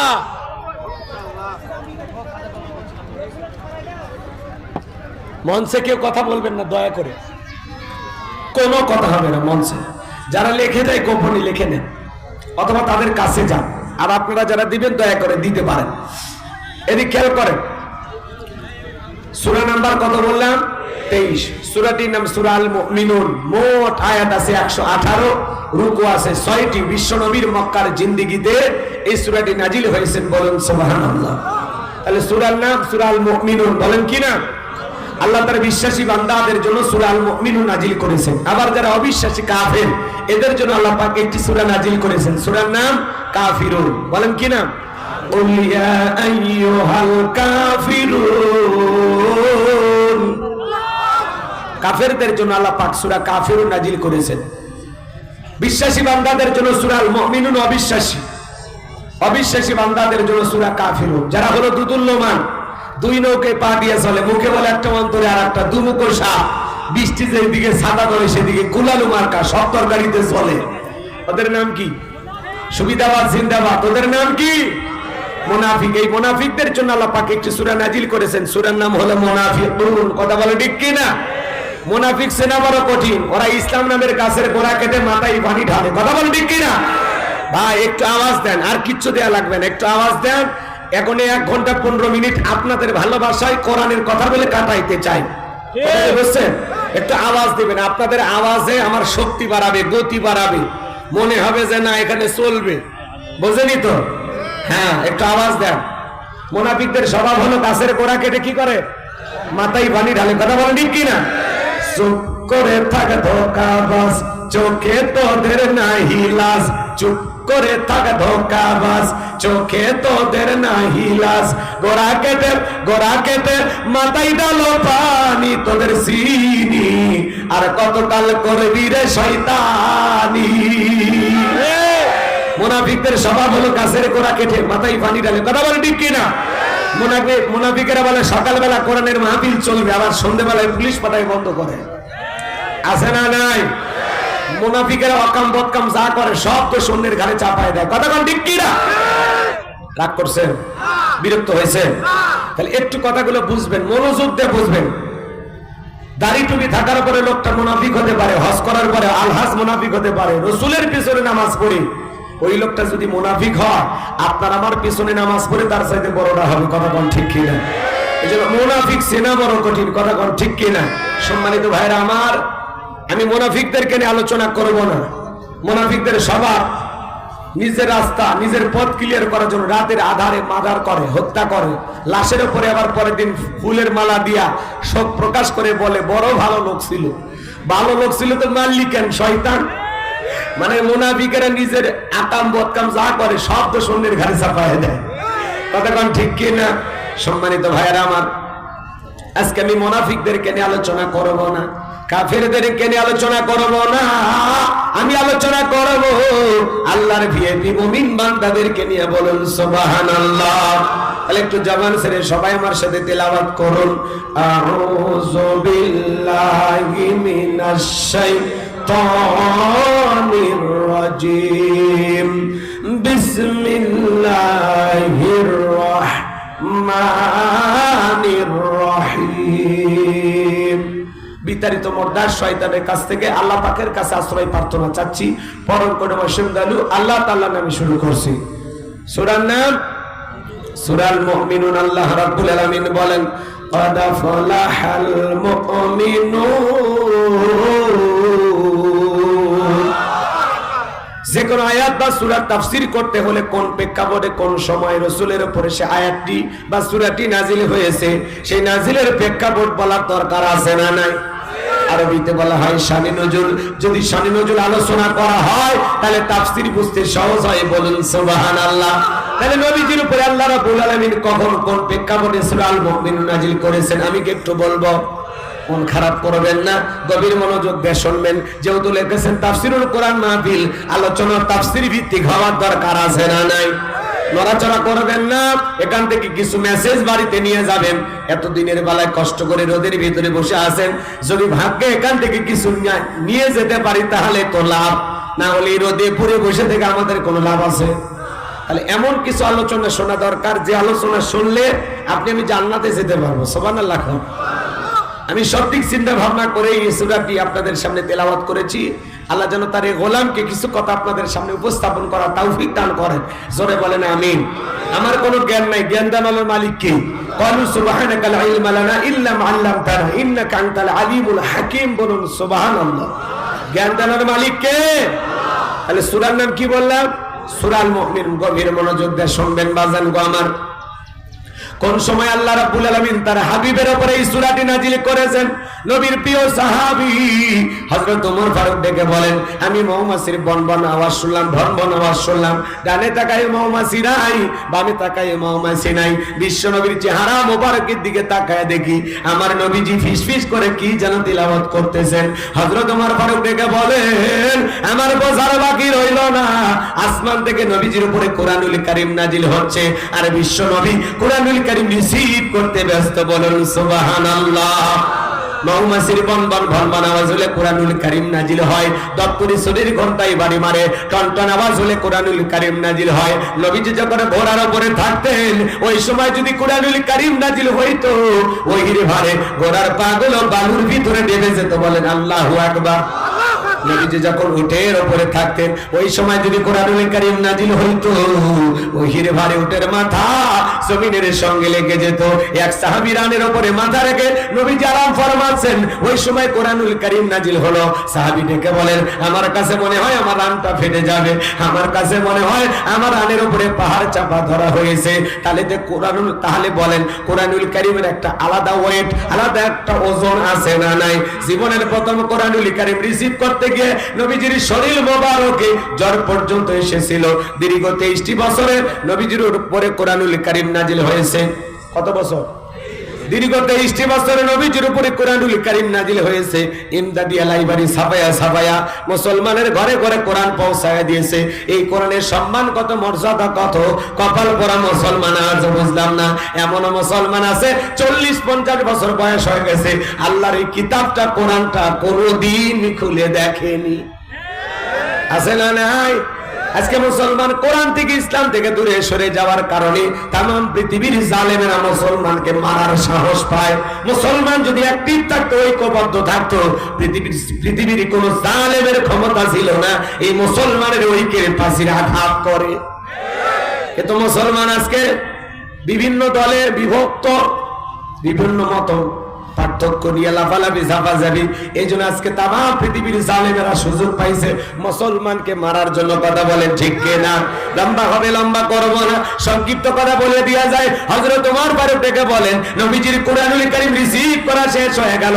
বিশ্ব নবী সাহাবায়ে কিরামদের দিকে মুখ ঘুরাইয়া ডেকে বলেন, আমার সাহাবীরা, এই মাত্র আসমান থেকে জিবরাইল এসে আমার উপরে সূরা আল মুমিনুনের 10টি আয়াত কারিমা নাজিল করে জানায় দিয়ে গেলেন, নবী গো, এই 10টি আয়াতের ভিতরে আল্লাহ রাব্বুল আলামিন তার আদরের মুমিন বান্দাদের জন্য 7টা বৈশিষ্ট্য নিয়ে 7টা গুণাবলী নিয়ে আলোচনা করেছেন। কোন মুমিন যদি এই 7টা গুণে গুণান্বিত হতে পারে, 7টা গুণ দিয়ে তার জীবনটাকে সাজাইতে পারেন, আমার আল্লাহ রাব্বুল আলামিন বলেন, উলাইকা হুমুল ওয়ারিসুন الذين يرثون الفردوس هم فيها خالدون। আমার আল্লাহ রাব্বুল আলামিন বলেন, তারা উত্তরাধিকারী হবেন জান্নাতুল ফেরদাউসের, সেখানে তারা চিরকাল বসবাস করবেন। আল্লাহ কোনোদিন জান্নাত থেকে বের করে দেবেন না। চিৎকারে মেরে বলুন সুবহানাল্লাহ। আপনার আমার টার্গেট জান্নাত না জাহান্নাম? কারা কারা জান্নাতে যেতে চান দুই হাত তুলে আমার আল্লাহকে একবার দেখান। আল্লাহ পাক আমাদের সবাইকে জান্নাতুল ফেরদাউসের মেহমান হিসেবে কবুল করেন। জোরে বলেন আমিন। আরো জোরে বলেন আমিন। আরো একবার বলেন আমিন। এই আমিন যদি কবুল করে আজকের দোয়াটাও কবুল হয়ে যাবে। এবার 7টা আঙ্গুল দেখান। বলেন তো জান্নাতে যেতে হলে কয়টা গুণাবলী? 7টা গুণাবলী, 7টা বৈশিষ্ট্য যদি জানতে পারি, এই 7টা গুণ দিয়ে নিজের জীবনটাকে ঢেলে সাজাইতে পারি, এই 7টা গুণে গুণান্বিত হতে পারি, যদি এই 7টা গুণ আমল করতে পারি, জান্নাতুল ফেরদাউসের ওয়ারিশ বানায়া দেবেন কে? আল্লাহর ওয়াদা সত্য না মিথ্যা? নিঃসন্দেহে সত্য, কোনো ভেজাল নাই। নিঃসন্দেহে সত্য, কোনো ভেজাল নাই। সুবহানাল্লাহ বলেন। হাত নামান। এদিক খেয়াল করেন বাজান গো আমার। বাবা মারা গেলে ওয়ারিশ সূত্রে সন্তান যেরকম বাবার সম্পত্তির ভাগ পায়, কোন মুমিন যদি এই 7টা গুণাবলী, 7টা বৈশিষ্ট্য আমল করতে পারে, 7টা গুণ দিয়ে তার জীবনটাকে সাজাইতে পারে, তার নামে জান্নাতুল ফেরদাউসের ভিতরে জায়গা বরাদ্দ থাকবে। সুবহানাল্লাহ বলেন। আর একটু জোরে বলেন সুবহানাল্লাহ। তাহলে কি সেই 7টা গুণাবলী একটু জানার দরকার আছে না? নাই? আমার ভাইয়েরা, বিশ্ব নবী তখন সাহাবা ইকরামদের সামনে তিলাওয়াত করে শোনায় দিলেন। আমার আল্লাহ বলেন কদ আফলাহাল মুমিনুন। আমার আল্লাহ বলেন অবশ্যই মুমিনেরা সফল, অলরেডি মুমিনেরা সফল হয়েছে তারা ঈমান এনেছে যারা। ঈমানদার সারা আল্লাহর কাছে সফল হওয়া যায় না। কথা কোন ঠিক কিনা? আমরা মনে করি ক্ষমতা থাকলে সফল, টাকা থাকলে সফল। পৃথিবীর সবাই জেনে জানে সেলিব্রিটি যশ খ্যাতি অর্জন করলে সফল। কথা কেন? পৃথিবীর বর্তমানে সবচাইতে ক্ষমতাধর ব্যক্তির নাম কি? Joe Biden. আমেরিকার প্রেসিডেন্ট কি নাম? Joe Biden. এগুলো পৃথিবীর সবচাইতে বড় ক্ষমতাধর ব্যক্তি। আপনাদের এখানে একটা বাজার আছে, জিগরগাছা বাজার। এই বাজারে আল্লাহর একজন বান্দা তরি তরকারি বিক্রি করে, সবজি বিক্রেতা। আজান দেওয়ার পরে মসজিদে গিয়ে মাথা নত করে যদি আল্লাহকে সিজদা দেয়, ওই পৃথিবীর বড় নেতা জো বাইডেন এসে এই সবজি বিক্রেতা ইমানদারের দাম আল্লাহর কাছে কম না বেশি? তার মানে কি বুঝলেন? ঈমান আছে যার দাম আছে, তার ঈমান নাই, কোন বেঈমানের দাম আল্লাহর কাছে নাই। কথা বল ঠিক কি না? রাশিয়ার প্রেসিডেন্ট পুতিন কাটিং মারা মাল। উত্তর কোরিয়ার প্রেসিডেন্ট কিম জং ছিলেন না আপনারা? আছে না নাই? এরপরে ভারতের দাদা। এরা যত বড় ক্ষমতা হোক না কেন, বাংলাদেশের একজন রিক্সা চালক, ভ্যান চালক, লোকটা যদি ইমানদার হয়, আজান দেওয়ার পরে মসজিদে গিয়ে মাথা নত করে, এই পৃথিবীর বড় বড় লিডারদের চাইতে আল্লাহর কাছে ওই ইমানদার রিক্সা চালক, ভ্যান চালকের দাম কম না বেশি? তার মানে এই কথা তার প্রমাণ হলো ঈমান আছে যার আল্লাহর কাছে দাম আছে, তার ঈমান নাই আল্লাহর কাছে তাদের কোনো দাম নাই। ওদের ক্ষমতার মাতবাড়ি, দাম্ভিকতা, অহংকার থাকতে পারে, ওদের ক্ষমতার মাতবাড়ি দুনিয়াতে চলবে, মরণের পরে পরকালে সবগুলোকে পিটাইয়া আল্লাহ জাহান্নামে ফেলে দেবে। কথা বলেন ঠিক কিনা? আর মুমিনেরা দুনিয়াতেও সফল, আখিরাতেও সফল। সুবহানাল্লাহ বলেন। এজন্য আল্লাহ বলেন কদ আফলাহাল মুমিনুন, অবশ্যই মুমিনেরা সফল, অলরেডি মুমিনেরা সফল হয়েছে তারা ঈমান এনেছে যারা। ঈমানদার সারা আল্লাহর কাছে দামি হওয়া যায় না। ঈমানদারের দাম আল্লাহর কাছে আছে, কিন্তু কোনো বেঈমানের দাম আল্লাহর কাছে নাই। কথা বলেন ঠিক কিনা? তো আল্লাহর কাছে যদি দামি হতে পারি, এই জীবনে আর কিছু চাওয়ার আছে? জোরে বলেন, চাওয়ার আছে? তাহলে সফল হয়েছে কারা? ঈমান এনেছে যারা। ঈমান না ছাড়া সফল হওয়ার কোনো মাপকাঠি। টাকার দিক দিয়ে সফল হতে পারেন, ক্ষমতার দিক দিয়ে সফল হতে পারেন, পৃথিবীর সবাই চেনে জানে সেলিব্রিটি, আপনি সফল হতে পারেন, কিন্তু এই সফলতা আল্লাহর কাছে 4 পয়সার মূল্য নেই। কথা কি বোঝা যায় নাকি? রাগ করেন আপনারা? দিনের বেলায় সময় কম, এদিক সেদিক যাব না, 2 ঘন্টার আলোচনা 1 ঘন্টায় করা লাগবে। এজন্য একটু তাড়াহুড়ো করতেছি, যত তাড়াতাড়ি জবাব দিবেন আমার জন্য একটু ভালো হয়। কষ্ট হবে আপনাদের? তাহলে বলেন সফল হয়েছে কারা? আল্লাহর কাছে যদি আমরা দামি হতে পারি, এই জীবনে আর কিছু চাই না। আপনার চেহারা কালো হোক, ফর্সা হোক, আল্লাহ তাআলা যদি আপনাকে ভালোবাসে আর আপনি যদি আল্লাহর ভালোবাসার গোলাম হতে পারেন, এই জীবনে আর কিছু চাওয়ার আছে? জোরে বলেন, চাওয়ার আছে? তাহলে আমি বলবো সফল হয়েছে কারা? আপনারা বলবেন ঈমান এনেছে যারা। বলতে পারবেন না? বলেন সফল হয়েছে কারা? আল্লাহর কাছে দামি বান্দা কারা? ঈমানদার বান্দা যারা। আল্লাহর কাছে দামি বান্দা কারা? ঈমানদার বান্দা যারা। কদ আফলাহাল মুমিনুন, অবশ্যই মুমিনেরা সফল, অলরেডি মুমিনেরা সফল হয়েছে। ছোট্ট একটি প্রশ্ন আপনাদের সামনে করি। একজন অমুসলিম জোহরের নামাজের পূর্বে ঈমান গ্রহণ করেছে, ওই ব্যক্তির উপরে এখন জোহরের সালাত আদায় করা কি নফল না ফরজ? আসরের নামাজের পূর্বে কেউ যদি ঈমান গ্রহণ করে, জাহাঙ্গীর স্যার বলেন তো, তার উপরে আসরের নামাজ পড়া কি? আরো জোরে তাই কোয়াশে গেল, রাগ করছেন আপনারা মনে হয়। তারপরে জোহরের নামাজ পড়া ফরজ। তো মুমিন জীবনের সবচাইতে গুরুত্বপূর্ণ ইবাদতের নাম হলো সালাত। ঈমান আনার পরে মুমিন জীবনের সবচাইতে গুরুত্বপূর্ণ এবং দামি ইবাদতের নাম কি? সালাত। আল্লাহ যখন মুমিন বান্দাদের 7টা গুণাবলী নিয়ে আলোচনা করলেন, আমার আল্লাহ 1 নাম্বার সালাত দিয়ে শুরু করলেন। সুবহানাল্লাহ। যুবক যারা আসছো নিরাশ হয়ে না, তোমাদের জন্য 4 নাম্বার গুণাবলীতে যুবক যুবতীর স্পেশাল আলোচনা আছে। তোমরা যুবক, আমিও যুবক, দেশের অবস্থা করুন, বক্তার দরকার তরুণ। মুরব্বী হলে সুবহানাল্লাহর বাইরে যাবে না, যুবক হলে তা 2-1 রিস্ক নেবে। আর আমি তোমাদেরকে একেবারে নিরাশ করব না, তোমাদের জন্য স্পেশাল আলোচনা বরাদ্দ আছে, মাথার মেমোরিতে সেভ করা আছে, সময় মতো ডাউনলোড দিয়ে শোনায় দেব। অপেক্ষা করো। কষ্ট হচ্ছে আপনাদের? তাহলে 1 নাম্বার শুরু হয়ে গেল। আল্লাহ তাআলা আমাদেরকে ভালোবেসে মুসলমানের ঘরে জন্ম দিয়ে জান্নাতের রাস্তায় একটু আগায়া দিয়েছে। সুবহানাল্লাহ বলবেন না? এরপরে আল্লাহ তাআলা ভালোবেসে ইসলাম ধর্মের মানুষ বানায়া জান্নাতের রাস্তা আরেকটু আগায় দিয়েছে। এরপরে পৃথিবীর শ্রেষ্ঠ পয়গম্বর মুহাম্মদ রাসূলুল্লাহ সাল্লাল্লাহু আলাইহি সাল্লামের উম্মত বানায়া জান্নাতের রাস্তা আরেকটু আগায়া দিয়েছে। এরপরে পৃথিবীর শ্রেষ্ঠ কিতাব কুরআনুল কারীম দান করে জান্নাতের রাস্তা আরেকটু আগায় দিয়েছে। আমরা জাতির দিক দিয়ে সেরা জাতি মুসলিম জাতি, ধর্মের দিক দিয়ে শ্রেষ্ঠ ধর্ম ইসলাম পেয়েছি, নবীর দিক দিয়ে সেরা নবী বিশ্ব নবীকে পেয়েছি, কিতাবের দিক দিয়ে সেরা কিতাব কুরআনুল কারীম পেয়েছি, সব দিক দিয়ে সেরা। আজকের আলোচনা শুনে আমল করলে জান্নাতটাও জুটবে সেরা। সুবহানাল্লাহ। একটু মনোযোগ দেবেন। 1 নাম্বার, আল্লাযীনা হুম ফি সালাতিহিম খাশিউন। আমার আল্লাহ রাব্বুল আলামিন বলেন, আল্লাযীনা হুম ফি সালাতিহিম খাশিউন, যারা নিজেদের সালাত বিনয়ের সহিত, নম্রতার সহিত, খুশু ভাব নিয়ে আল্লাহর ভয় নিয়ে আদায় করে। আপনি আমি যখন সালাত আদায় করব, অন্তরে ভয় থাকতে হবে কার?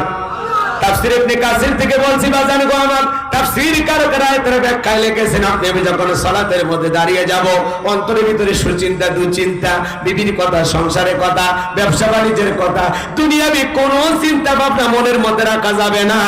আপনি আমি যখন মসজিদে সালাত আদায় করার জন্য দাঁড়িয়ে যাব, দুনিয়াবি সব চিন্তা ভাবনা মসজিদের বাইরে রেখে টেনশন মুক্ত হৃদয় নিয়ে আল্লাহ রাব্বুল আলামিনকে সিজদা দেওয়ার জন্য মসজিদে গিয়ে দাঁড়ানোর দরকার আছে না নাই? আরো জোরে বলেন, দরকার আছে না নাই? তাহলে আপনি আমি যখন সালাত আদায় করব, কেবলমাত্র অন্তরে ভয় থাকতে হবে কার? ইয়া আইয়ুহাল্লাযীনা আমানুত্তাকুল্লাহ, হে ঈমানদারগণ আমি আল্লাহকে ভয় করো, হাক্কা তুকাতিহি, ভয় করার মতো ভয় করো। কিভাবে সালাত আদায় করবেন? নবীজি কিভাবে সালাত আদায় করেছেন?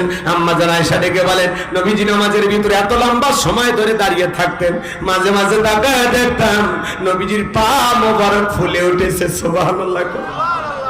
আম্মা জান আয়েশা আরো ডেকে বলেন, নবীজি এত লম্বা সময় ধরে রুকু করতেন, সিজদা করতেন, মাঝে মাঝে মনে হয় নবীজি আর কোনোদিন সিজদা থেকে মাথা উঠাবেন না। আম্মা জান আয়েশা ডেকে বলেন, একদিন রাতের বেলায় দেখি নবী সিজদা দিয়া তো কান্না করেছেন, কাঁদতে কাঁদতে সিজদার জায়গাটা ভিজে গেছেন। আমি তখন নবীকে ডেকে বললাম, নবী গো এত কান্না কেন করেছেন, কি হয়েছে আপনার? বিশ্ব নবী ডেকে বলে, আয়েশা আমি তো আমার জন্য কাঁদি না, আমি কাঁদি আমার গুনাহগার উম্মতের জন্য। আমি আল্লাহর কাছে কেঁদে কেঁদে বলি, আল্লাহ আমার গুনাহগার উম্মতের গুনাহগুলো মাফ করে দাও, ওই কঠিন জাহান্নামের আগুন থেকে মুক্তি দাও। তাহলে বিশ্ব নবী যদি আপনার আমার গুনাহ মাফের আশায় সিজদা দিয়ে আল্লাহর কাছে কান্না করেন, আমরা হলাম মূল ভিকটিম, আমরা হলাম আসল অপরাধী, আসল আসামি। তাহলে নিজেদের গুনাহের কারণে, নিজেদের অপরাধের কারণে সিজদা দিয়া, চোখের পানি ছেড়ে দিয়া গুনাহ মাফের আশায় আমাদেরও কান্না করার দরকার আছে না না? 5 ওয়াক্ত নামাজ, এইটা তো ডিউটি, এটা তো পড়াই লাগবে, এটা তো রবের বাধ্যতামূলক ওয়াদা। 5 ওয়াক্ত সালাত আপনাকে আমাকে আদায় করা লাগবে। পাশাপাশি রাতের 1টা 2টা 3টার দিকে ওইটা বিবির ভালোবাসা ত্যাগ কইরা, আরামের বিছানা ত্যাগ করে, ঠান্ডা পানিতে ওযু বানাইয়া, নিরালাই নিবৃত্তিতে যাই নামাজে দাঁড়ায়া যায় যারা, এই নামাজ দুনিয়ার কাউকে দেখানোর জন্য নয়, এই নামাজ হলো আল্লাহ তাআলাকে রাজি খুশি করার জন্য। কথা বলেন ঠিক কিনা? বলেন না, সালাতি ওয়া নুসুকি ওয়া মাহইয়ায়া ওয়া মামাতি লিল্লাহি রাব্বিল আলামিন। নবীজি আপনি বলুন, আমার নামাজ, আমার কোরবানি, আমার জীবন, আমার মরণ লিল্লাহি রাব্বিল আলামিন, আসমান জমিনের প্রতিপালকের জন্য। তাহলে মুমিন জীবনের সব ইবাদত হবে আল্লাহ তাআলাকে রাজি খুশি করার জন্য। রাতের বেলায় ওযু বানাইয়া 1টা 2টা 3টার দিকে যারা যাই নামাজে দাঁড়ায় গেল তাহাজ্জুদের সালাত আদায় করার জন্য, এবার নিরালায় নিবৃত্তিতে আপনি যাই নামাজে দাঁড়ায় গেলেন, দুনিয়ার কাউকে খুশি করার জন্য নয়, এটা আল্লাহ তাআলাকে রাজি খুশি করার জন্য। এজন্য আল্লাহ রাব্বুল আলামিন বলেন, ওয়াল্লাযীনা ইয়াবিতুনা লিরাব্বিহিম সুজদাও ওয়া কিয়ামা। যারা রাত্রি জাগরণ করে আমি আল্লাহকে সিজদা দেয়, আমি আল্লাহর জন্য দণ্ডায়মান থাকে। ভালো করে বোঝার চেষ্টা করবেন। আপনি যখন রাত্রে 1টা 2টা 3টার দিকে নামাজের মধ্যে দাঁড়ায় গেলেন, যারা তাহাজ্জুদের সালাত আদায় করে গভীর নিশিতে আল্লাহকে সিজদা দেয়, সিজদার মাধ্যমে আল্লাহর সাথে যারা প্রেম করে, এদের জীবনে কোনো সফলতা, এদের জীবনে কোনো ব্যর্থতা নাই, শুধু সফলতা। এরা আল্লাহর কাছে যা চায় আল্লাহ তার গোলামকে তাই দেয়। কথা বলেন ঠিক কিনা? গভীর রাত্রে তাহাজ্জুদের সালাত যারা আদায় করে এদের জীবনে পেরেশানি থাকে না, হতাশা থাকে না। আল্লাহর বান্দা গভীর রাত্রে প্রেম করে আল্লাহর সাথে সম্পর্কটাও গভীর করেছে। কথা বলেন ঠিক কিনা? তাহলে কিছু মুমিন বান্দা রাত্রি জাগরণ করে আল্লাহকে সিজদা দিয়ে প্রেম করে। কথা কয় না কেন? যুবকেরাও রাত্রি জাগরণ করে, তবে আল্লাহকে সিজদা দিয়ে না। ইউটিউব ইন্টারনেট ঘাটাঘাটি করিয়া ইমো মেসেঞ্জারে বান্ধবীর সাথে কথা বইলা, কথা বল, সারা রাত ইমো মেসেঞ্জারে খালি সেটিং করে। সেটিং করতে করতে হাতের চামড়া উঠে যায়, তাও আর সেটিং লেখা শেষ হয় না। কথা কোন ঠিক কিনা? কি করো জান, খাইছো ঘুমাইছো, কি করো? মেয়ে বলে এখন একটা উপন্যাস পড়ি, 21-এর বই মেলা থেকে নিয়ে আসি। কি উপন্যাস? বলে উপন্যাসের নাম হলো তোমাকে চাই। ছেলেটা বলে আমার বাড়িতে একটা উপন্যাস আছে, মিলন হবে কতদিনে তোর মরণের পরে। সারা রাত ইমো মেসেঞ্জারে বান্ধবীর সাথে কথা বইলা, ফজরের আজান হয় যখন, ওই হাইব্রিড যুবক ঘুমাইতে যায় তখন, যুবক রে এই ঘুম ভাঙলে সকাল, না ভাঙলে পরকাল। এই অবস্থায় যদি তোমার মৃত্যু হয় কি জবাব দিবা? কথা বল ঠিক কিনা?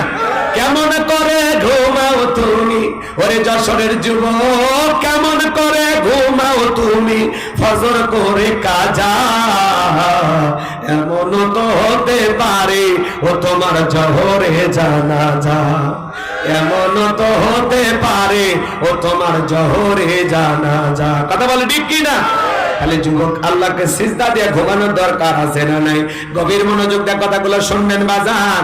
সিজদা দিয়ে চোখের পানি ছেড়ে দিয়ে আল্লাহর কাছে কেঁদে কেঁদে বলতে হবে, রব্বানা সরিফ আন্না আযাবা জাহান্নাম ইন্না আযাবাহা কানা গরামা। হে আমাদের রব, ওই কঠিন ভয়ঙ্কর জাহান্নামের আগুন থেকে আমাদের মুক্তি দাও। ওই জাহান্নামের আযাব শাস্তি সহ্য করার ক্ষমতা আমাদের নাই। ইন্নাহা সাআত মুস্তাকাররাও ওয়া মুকামা। আমার আল্লাহ বলে নিশ্চয়ই আবাসস্থল হিসেবে, বসতির জায়গা হিসেবে ওই জাহান্নাম কত না নিকৃষ্টতম একটা স্থান। জাহান্নাম সুখের জায়গা না, ওইটা হলো যন্ত্রণার কারখানা। কথা বলেন ঠিক কি? আমার ভাইরা, এজন্য আল্লাহ রাব্বুল আলামিন বলেন, ইন্না জাহান্নামা কানাত মিরসাদা লিত্তাগিনা মাআবা লাবিসিনা ফিহা আহকাবা লা ইয়াযুকুনা ফিহা বারদাও ওয়ালা শারাবা ইল্লা হামিমান ওয়া গাসসাকা। আমার আল্লাহ বলেন নিশ্চয়ই জাহান্নাম উৎপেত রয়েছে ফুলসিরাতের কিনারায়। এটা হলো অপরাধীর থাকার আবাসস্থল। এখানে তারা যুগের পর যুগ বসবাস করবে। একটা মানুষ কত লক্ষ বছর, কত কোটি বছর জাহান্নামের আগুনে জ্বলবে, এর সঠিক এলেম আর জ্ঞান আছে কার কাছে? ওই জাহান্নামের আগুনে চলতে চলতে পুড়তে পুড়তে জাহান্নামীদের চেহারা হয়ে যাবে কয়লার মতো কালো। ওই জাহান্নামের আগুনে জ্বলতে চলতে বাজার তাদের কলিজাতে পুড়ে ছাই হয়ে যাবে। ওই জাহান্নামের আগুনে জ্বলতে জ্বলতে জাহান্নামের অপরাধী বান্দারা ডেকে বলবে, আল্লাহ আমাদেরকে খাবার খাইতে দাও। তখন ওই জাহান্নামী বান্দাদেরকে আল্লাহ খাইতে দেবে কাঁটাযুক্ত ফল, যেই ফলের নাম হলো জাক্কুম। ওই ফলটা খাইতে দেওয়া মাত্র জাহান্নামীর গলার মাঝামাঝি আটকে যাবে, ভিতরেও যাবে না, বাহিরেও আসবে না। যত গলা নাড়াচাড়া করবে কাঁটাগুলো পড়বে। আরে জাহান্নামী যন্ত্রণায় ছটফট করে কেঁদে বলবে, আল্লাহ এ কেমন ফল খাওয়াইতে দিলা? ভিতরেও যায় না, বাহিরেও আসে না, গলার মাঝামাঝি আটকে যাবে। যন্ত্রণা সহ্য করা যাবে না। জাহান্নামীরা তখন কেঁদে বলবে, আল্লাহ পানি দাও, পানি দাও।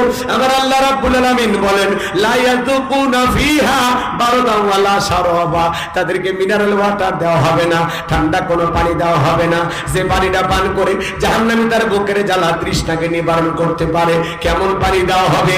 ইল্লা হামিমা ওয়া গাসসাকা,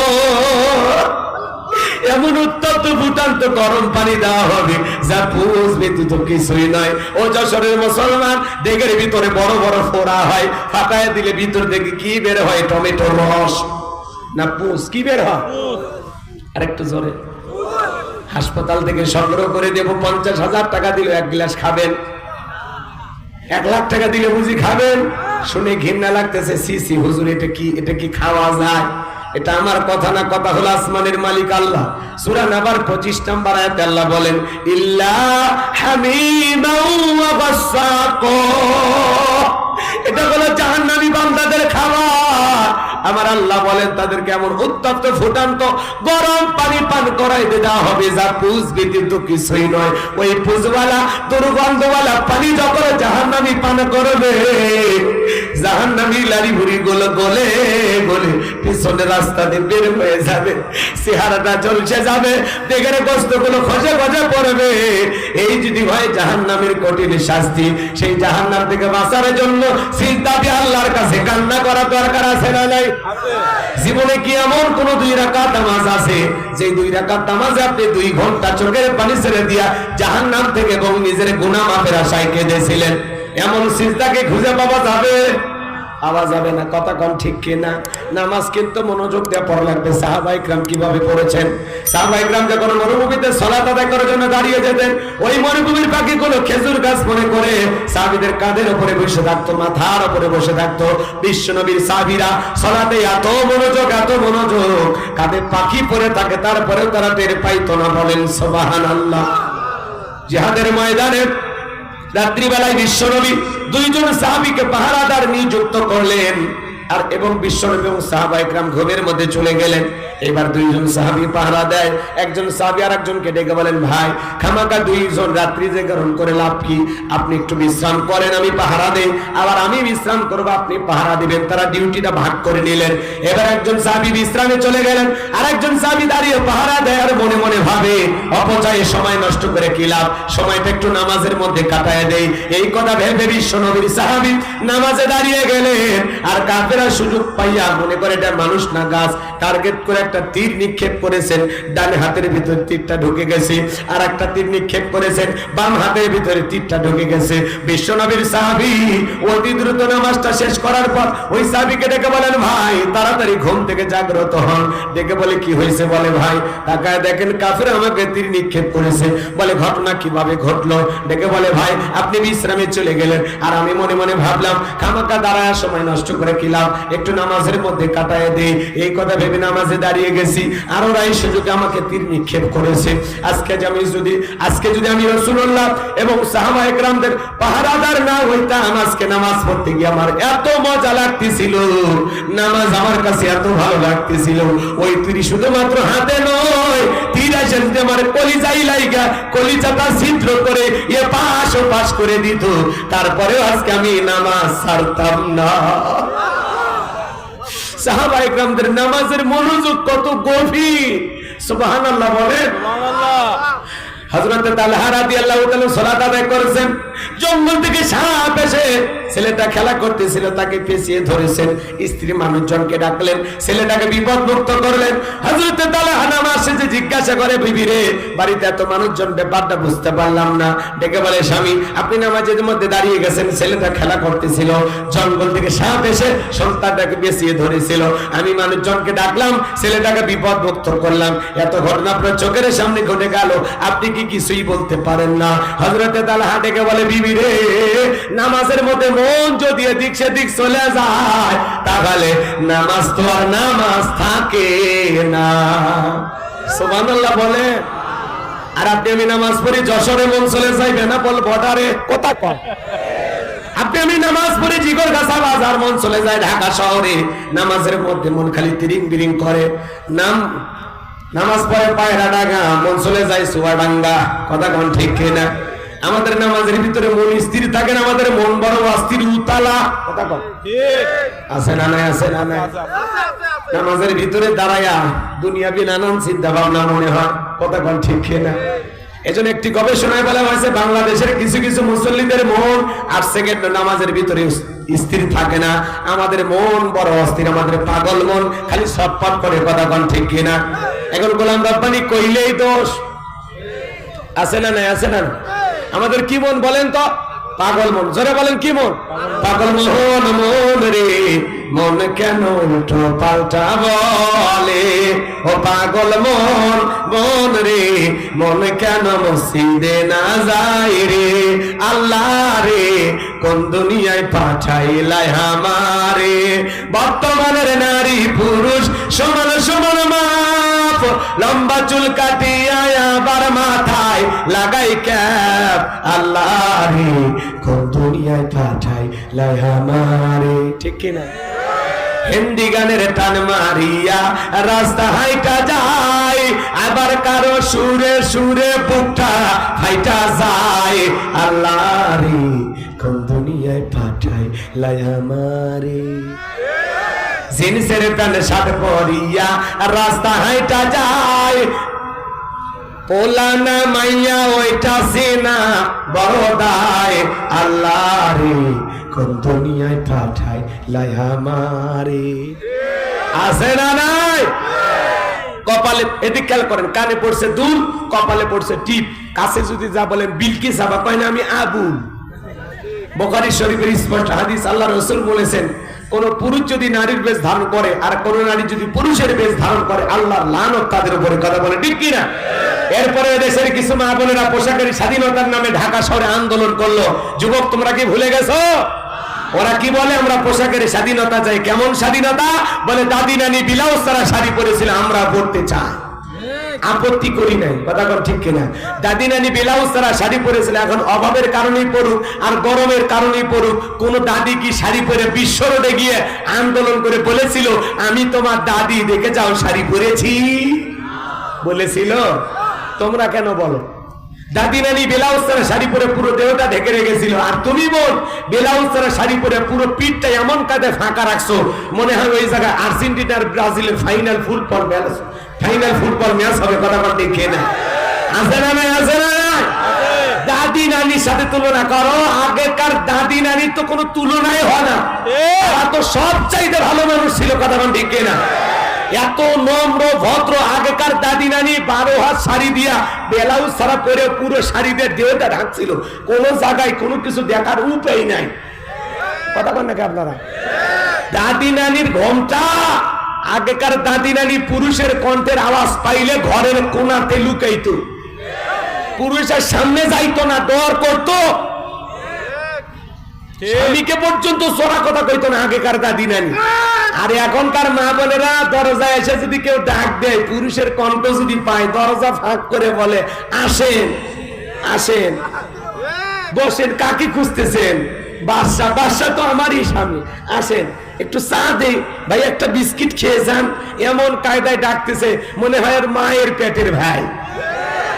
এখন দেখা করা জায়েজ আছে? এই যে অপরিচিত পুরুষ তার স্বামীকে খোঁজার জন্য তার দুয়ারে এসেছে, বলেন দরজা খুলে দেখা করা জায়েজ আছে? জায়েজ না হারাম? আর কি নরম সুর, আসেন বসেন। যশোরের মা বোনের অবশ্য ভালো। আছে না নাই? মা বোনদের উদ্দেশ্যে বলে যায় মা সাবধান, কেউ যদি আপনার স্বামীর খোঁজে আপনার বাড়িতে আসে আর আপনার স্বামী যদি ওই সময় বাড়ি না থাকে, বাড়ির ভিতর থেকে আওয়াজ দিবেন, দরজা খোলার দরকার নাই। বাচ্চা বাড়িতে নাই, খুঁজে নেন, মোবাইল করেন, যত জ্বালা সব। কথা কন, এমন কায়দায় আওয়াজ দিবেন যেন আস্তাগফিরুল্লাহ পড়তে পড়তে যায় আর বলে জীবনে কোনোদিন আর এই মহিলার দরজায় না আসবো। আর আপনার সুর রোমান্টিক সুর, আসেন বসেন, চা দে, একটা বিস্কিট খান না ভাইয়া, চেয়ারটা আগাইয়া দেই। আছে না নাই? আল্লাহ পাগলিদের হেদায়েত দান করুন। আর জোরে খানে আমি মা বোনদেরকে পরে সাইজ করতেছি, এই পাগলিদেরকে সোজা করার দরকার আছে না নাই? কথা বলে সোজা করা দরকার আছে না নাই? মা বোনদের জন্য আলোচনা হওয়া দরকার। ওরা বারবার এই দেশের সরকার সংসার জ্বালায় পরে করে দিল, সরকার সহ্য করি কত আর ছিঁড়ে যাচ্ছে মাথার তার। এজন্য মা বোনের টেনশন নেবেন না, অল্প সময়ের মধ্যে আপনাদের ওয়াজ করে দেবো শুরু, কারণ আপনারাই ঘরে বাইরে আমাদের নাটের গুরু। কথা কন ঠিক কিনা? এজন্য ভাইরা আমার, যারা ঢাকা শহরে পোশাক ছাড়া মানে ব্লাউজ ছাড়া শাড়ি পরা আন্দোলন করেছিল, এরা কোনো ভদ্র মেয়ে না, এরা অসভ্য, এরা বেহায়া, এরা সমাজে অশ্লীলতা ছড়াইতে চায়, উলঙ্গপানা বেহাপানা ছড়াইতে চায়। কিন্তু মনে রাখবেন, এটা 95% মুসলমানের বাংলাদেশ, এটা আল্লাহওয়ালাদের বাংলাদেশ, মসজিদ মাদ্রাসার বাংলাদেশ, আলেমদের বাংলাদেশ। এদেশে অশ্লীলতা মেনে নেওয়া হবে না। এদেশে থাকতে হলে বোরকা পরে পর্দা করে চলতে হবে। কথা কন ঠিক কিনা? আর তোমাদের যদি বোরকা পর্দা পড়তে নাই চাই, যেটুকু পোশাক পরেছো সেটুকু পড়তে মনে না চায়, গুগলের সার্চ দাও কোন দেশে পোশাক ছাড়া মানুষ বসবাস করে, পাসপোর্ট ভিসা লাগাইয়া এদেশ থেকে তাড়াতাড়ি গাট্টি কুটি গোছায়া বিদায় নাও। তোদের মতো বেহানারির জন্য এদেশের কুকুরও কাঁদবে না। কথা বলেন ঠিক কিনা? বোরকা পর্দা নারীর সম্মান মর্যাদা বাড়ায়। পর্দা করা নারীদের উপর নফল না ফরজ। আল্লাহ বলেন, ওয়াকারনা ফি বুয়ুতিকুন্না ওয়ালা তাবাররাজনা তাবাররুজাল জাহিলিয়াতিল উলা। নারীরা তোমরা ঘরের ভিতরে অবস্থান করো, খবরদার জাহিলিয়াতি যুগের মেয়েদের মতো নোংরা অশ্লীল পোশাক পরে নিজের দেহকে প্রদর্শন করো না। একটা নারী যদি ঢিলা ঢালা বোরকা পরে হাত মোজা পা মোজা লাগায়, মনের অজান্তে শ্রদ্ধা সম্মানে মাথাটা নত হয়ে আসে। পর্দাশীল নারীর উপরে আল্লাহর রহমত নাজিল হয়। পর্দা নারীর সিকিউরিটি দেবে, পর্দা নারীকে নিরাপত্তা দেবে। যে নারী পর্দা করবে ওই নারীর উপরে আল্লাহর রহমত নাজিল হয়। আর যে নারীর পোশাক যত উল্টা পাল্টা, আর চরিত্রে তত উল্টা পাল্টা। কথা বল ঠিক কিনা? কোন মুসলমানের বউ, কোন মুসলমানের মেয়ে বেপর্দায় বোরকা ছাড়া বাহিরে যেতে পারে? আপনার বউকে পর্দা করানোর দায়িত্ব আপনার, আপনার মেয়েকে পর্দা করানোর দায়িত্ব আপনার। হুজুরের ওয়াজ দেওয়ারা বোরকা পরবে না। কালকে আপনার বউ যখন বোরকা ছাড়া বাইরে যাবে, বলে বোরকা পর। বউ তখন বলবে, হ্যাঁ আমি মনে হয় বুড়ি হয়েছি যে বোরকা পরে ঘোরা লাগবে। বুড়ি হলে তোর দিক কেউ তাকাবি না, এখনই দোকানপাট ঢেকে বাহিরে যা। কারণ বয়স বেশি হয়ে গেলে পর্দা হালকা হয়ে যায়, খালি কোনো মতো ওড়না দিয়ে দেহ ঢাকলেই হবে। কথা কর না কে? আকর্ষণ কি 16 বছরের 20 বছরের ওপর নাকি 80-90 বছরের উপরে? আপনি বোঝেন না? বয়স বেশি হয়ে গেলে পর্দা হালকা, খালি কোনো মতো একটা ওড়না মা বোনেরা গলায় দিলেই হবে। দাদি রানী কথা কর। কিন্তু যুবতী বোনের বোরকা পরা দরকার আছে না নাই? ওদেরকে নিয়ে তুই কি সময় পেলে পরে বলতেছি, কষ্ট হচ্ছে মনে হয় আপনাদের? তাহলে আমাদের মন খালি ছটফট করে, নামাজের ভিতরে দুনিয়াবি নানান চিন্তা ভাবনা মনে হয়। মাঝে মাঝে নামাজের ভিতরে দুনিয়াবি এত চিন্তা ভাবনা মনে হয়, এত কথা নামাজের ভিতরে মনে হয়। নামাজ 2 রাকাত পড়তেছি না 3 রাকাত পড়তেছি, তাও মনে থাকে না। মাঝে মাঝে নামাজের ভিতরে দুনিয়াবি এত চিন্তা ভাবনা মনে হয়, সিজদা 2টা দিলাম না 3টা হইলো, মনে থাকে না। আছে না নাই? এক চাচা এত তাড়াহুড়া কত ওযু করছে, একটা না দুই চাচা মসজিদে ঢুকছে, টাইসালা মসজিদ পিছলা খায়া, চাচা একদিক লঙ্গি একদিক, তাও বলে আল্লাহু আকবার। মানুষ বলে চাচা লঙ্গি খুলে গেছে, আগে লঙ্গি ঠিক করুন, আগে জামাত ধরি। আছে না নাই? এত তাড়াহুড়ো করে নামাজ পড়া যাবে না। জোহরের 4 রাকাত সুন্নাত, ইমাম আর মুসল্লি একসাথে নিয়ত বেঁধেছে, ইমামের 2 রাকাত হওয়ার আগে মুসল্লি 4 রাকাত পড়া শেষ। হুজুর এইবার জিজ্ঞাসা করছে, চাচা মিয়া এত তাড়াহুড়ো করে নামাজ পড়লেন, আমার 2 রাকাত হয় না, আপনার 4 রাকাত। বলে হুজুর আপনাদের চর্চা কম। হুজুরেরই চর্চা কম, চাচার চর্চা বেশি। এরকম আছে না নাই? এক মুরব্বী চাচা মসজিদে দাঁড়ায় এরকম খালি মুখ নাড়াইতেছে, মুখ নাড়াইতেছে। নামাজ শেষে জিজ্ঞাসা করলেন, চাচা মিয়া কোন সূরা পড়লেন? যে কায়দায় মাখরাজের সহিত মুখ হেঁকা বেঁকা করলেন, মনে হয় আপনার যে দাঁত খুলে পড়েনি, এত ভাগ্য। কোন সূরা পাঠ করেছেন বলেন তো, যে সূরাতে এরকম মাখরাজ আছে? কই বাবা সেই কথা বলো না, আমি সূরা কারায় কিচ্ছু জানি না। তো চাচা মুখ এই কায়দায় নাড়াইলেন, তখন বলতেছে অন্যান্য মানুষ ঠোঁট মুখ নাড়াই দেখি, আমি চিন্তা করি আমি এমন ভাবে নাড়াবো যাতে মানুষ টেরই না পায় যে আমি কিছুই জানি না। কথা কি বুঝতে পারছেন? এরকম আছে না? বয়স হয়ে গেছে চাচা মেয়ে নামাজের মধ্যে দাঁড়ায় এদিক ওদিক তাকায়, দাড়ি চুলকায়, লুঙ্গি ঠিক করে, টুপি ঠিক করে, মানে নামাজের মধ্যে মনোযোগই নাই। এমনও ডিজিটাল মুসল্লি আছে, কল আসলে নামাজের ভিতরে রিসিভ করে বলে হ্যালো নামাজে আছে, 2 রাকাত চলতেছে। হাই রে বদমাইশ, আছে না? আল্লাহ আমাদের হেদায়েত দান করুন। সরে বলেন আমিন। নামাজ নিয়ে তামাশা করা যাবে না। এই যে সামনে রমজান মাস, দেখবেন তারাবির নামাজ নিয়ে প্রত্যেকটা মসজিদে প্রতিযোগিতা শুরু হয়ে যায়, কোন মসজিদের ইমাম কত তাড়াতাড়ি পড়ায় এইটা নিয়ে আবার গবেষণা হয় যে গোরগাছা বাজারে। দোস্ত তোমাদের প্রথম তারাবি কয় মিনিট? আমাদের হুজুর খুব আল্লাহ আল্লাহ 40 মিনিট লাগছে। 40 মিনিট? আমাদের হুজুর বিদ্যুতের গতি ফেল, 20 মিনিটে সব শেষ। এদের নামাজ হবে ভাই, কথা কর লাগে। আমি মক্কা মদিনায় তারাবি পড়েছিলাম 1 ঘন্টা 45 মিনিট আগে, খালি তারাবি পড়তে 1 ঘন্টা 45 মিনিট, আরে 20 মিনিটে বলে সব শেষ করছে। এ নামাজ পড়ছে না কি মেশিন চালাইছে আল্লাহ ভালো জানে। এরকম নামাজ দিয়ে জান্নাতে যাওয়া যাবে? এই নামাজ আল্লাহর আসমানে কবুল হওয়া তো দূরের কথা, মসজিদের ছাদের উপর উঠপিনে কথা বলে ঠিক কিনা? নামাজ পড়তে হবে ধীরে স্থির ভাবে, রুকু সিজদা সঠিকভাবে করতে হবে, কথা বলে ঠিক কিনা? নামাজ দিয়ে তামাশা করলে হবে না। আপনি আমি সালাতে দাঁড়িয়ে যাব, অন্তরে আল্লাহর ভয় নিয়ে মনে মনে এটা খেয়াল করবো আমি নামাজ আদায় করতেছি, আমার আল্লাহ আমাকে দেখতেছেন। আপনি আমি নামাজে দাঁড়িয়ে যাব, মনে মনে খেয়াল করবো আমি নামাজ আদায় করতেছি, আমার আল্লাহ আমার সামনে দাঁড়িয়ে আছেন, কথা বলে ঠিক কিনা? একজন ব্যক্তিকে যদি বলা হয় রাত 12টায় তোমার ফাঁসি, এখন রাত 10টা, ওই ব্যক্তি যদি ইমানদার হয়, ও যদি 2 রাকাত নামাজ পড়ে, ওই নামাজ হবে তার জীবনের সবচেয়ে ভালো নামাজ। একটা ফাঁসির আসামি জীবনের শেষ মনে করে যেভাবে 2 রাকাত নামাজ পড়ে, আপনি জোহরের নামাজে দাঁড়িয়ে যাবেন আর মনে মনে খেয়াল করবেন এই জোহরের নামাজ আমার জীবনের শেষ নামাজ, আমি আসর পর্যন্ত আল্লাহর জমিনে নাও বেঁচে থাকতে পারি, কথা বলেন ঠিক কিনা? আপনি আসরের নামাজ আদায় করবেন আর মনে মনে খেয়াল করবেন এই নামাজ আমার জীবনের শেষ নামাজ, আমি মাগরিবে সিজদা দেওয়ার জন্য মসজিদে আসার ভাগ্য নাও পেতে পারি। এই যে গতকালকে ঠাকুর গায়ে আল্লাহর একজন বান্দা সিজদা দিতে গিয়ে মারা গেলেন, সুবহানাল্লাহ বলে। আমার ভাইয়েরা অবস্থায় মারা গেছে। আমার আব্বু এই মাদ্রাসার প্রতিষ্ঠাতা সিজদারত অবস্থায় মারা গেছে। এই মাদ্রাসার সাবেক প্রতিষ্ঠাতা আলহাজ নুরুজ্জামান রনি ভাইয়ের আলহাজ নুরুজ্জামান, উনিও সিজদারত অবস্থায় মারা গেছেন, সুবহানাল্লাহ। কত বড় ভাগ্যবান পিতার ভাগ্যবান সন্তান, আর কত বড়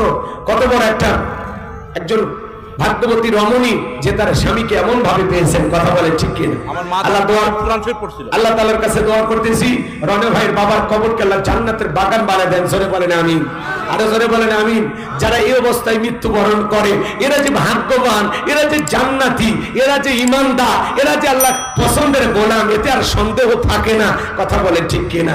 আরে ভাই, কত মানুষের মরণ হয় সিনেমা হলে, কত মানুষের মরণ হয় যাত্রার প্যান্ডেলে, কত মানুষ গান শুনতে শুনতে লাফাইতে লাফাইতে মারা যায়, আর যে মানুষটা মসজিদে গিয়ে আল্লাহকে সিজদা দিয়ে মাথা নত করে মারা গেছে, এ তো বড় ভাগ্যবান, কথা বলেন ঠিক কিনা? আমার ভাইয়েরা, এই জন্য আপনি আমি সালাত আদায় করবার মনে করবো এই জোহরের নামাজ আমার জীবনের শেষ নামাজ, আসরের নামাজ আমার জীবনের শেষ নামাজ। আল্লাহ তাআলার ভয়ে সঠিকভাবে সময় নিয়ে ধৈর্য সহকারে আল্লাহকে রাজি খুশি করার জন্য কারা কারা 5 ওয়াক্ত সালাত আদায় করবেন হাত তুলে দেখান। আল্লাহ আমাদের সবাইকে 5 ওয়াক্ত সালাত মসজিদে গিয়ে জামাতের সহিত আদায় করার তৌফিক দান করেন, জোরে বলেন আমিন।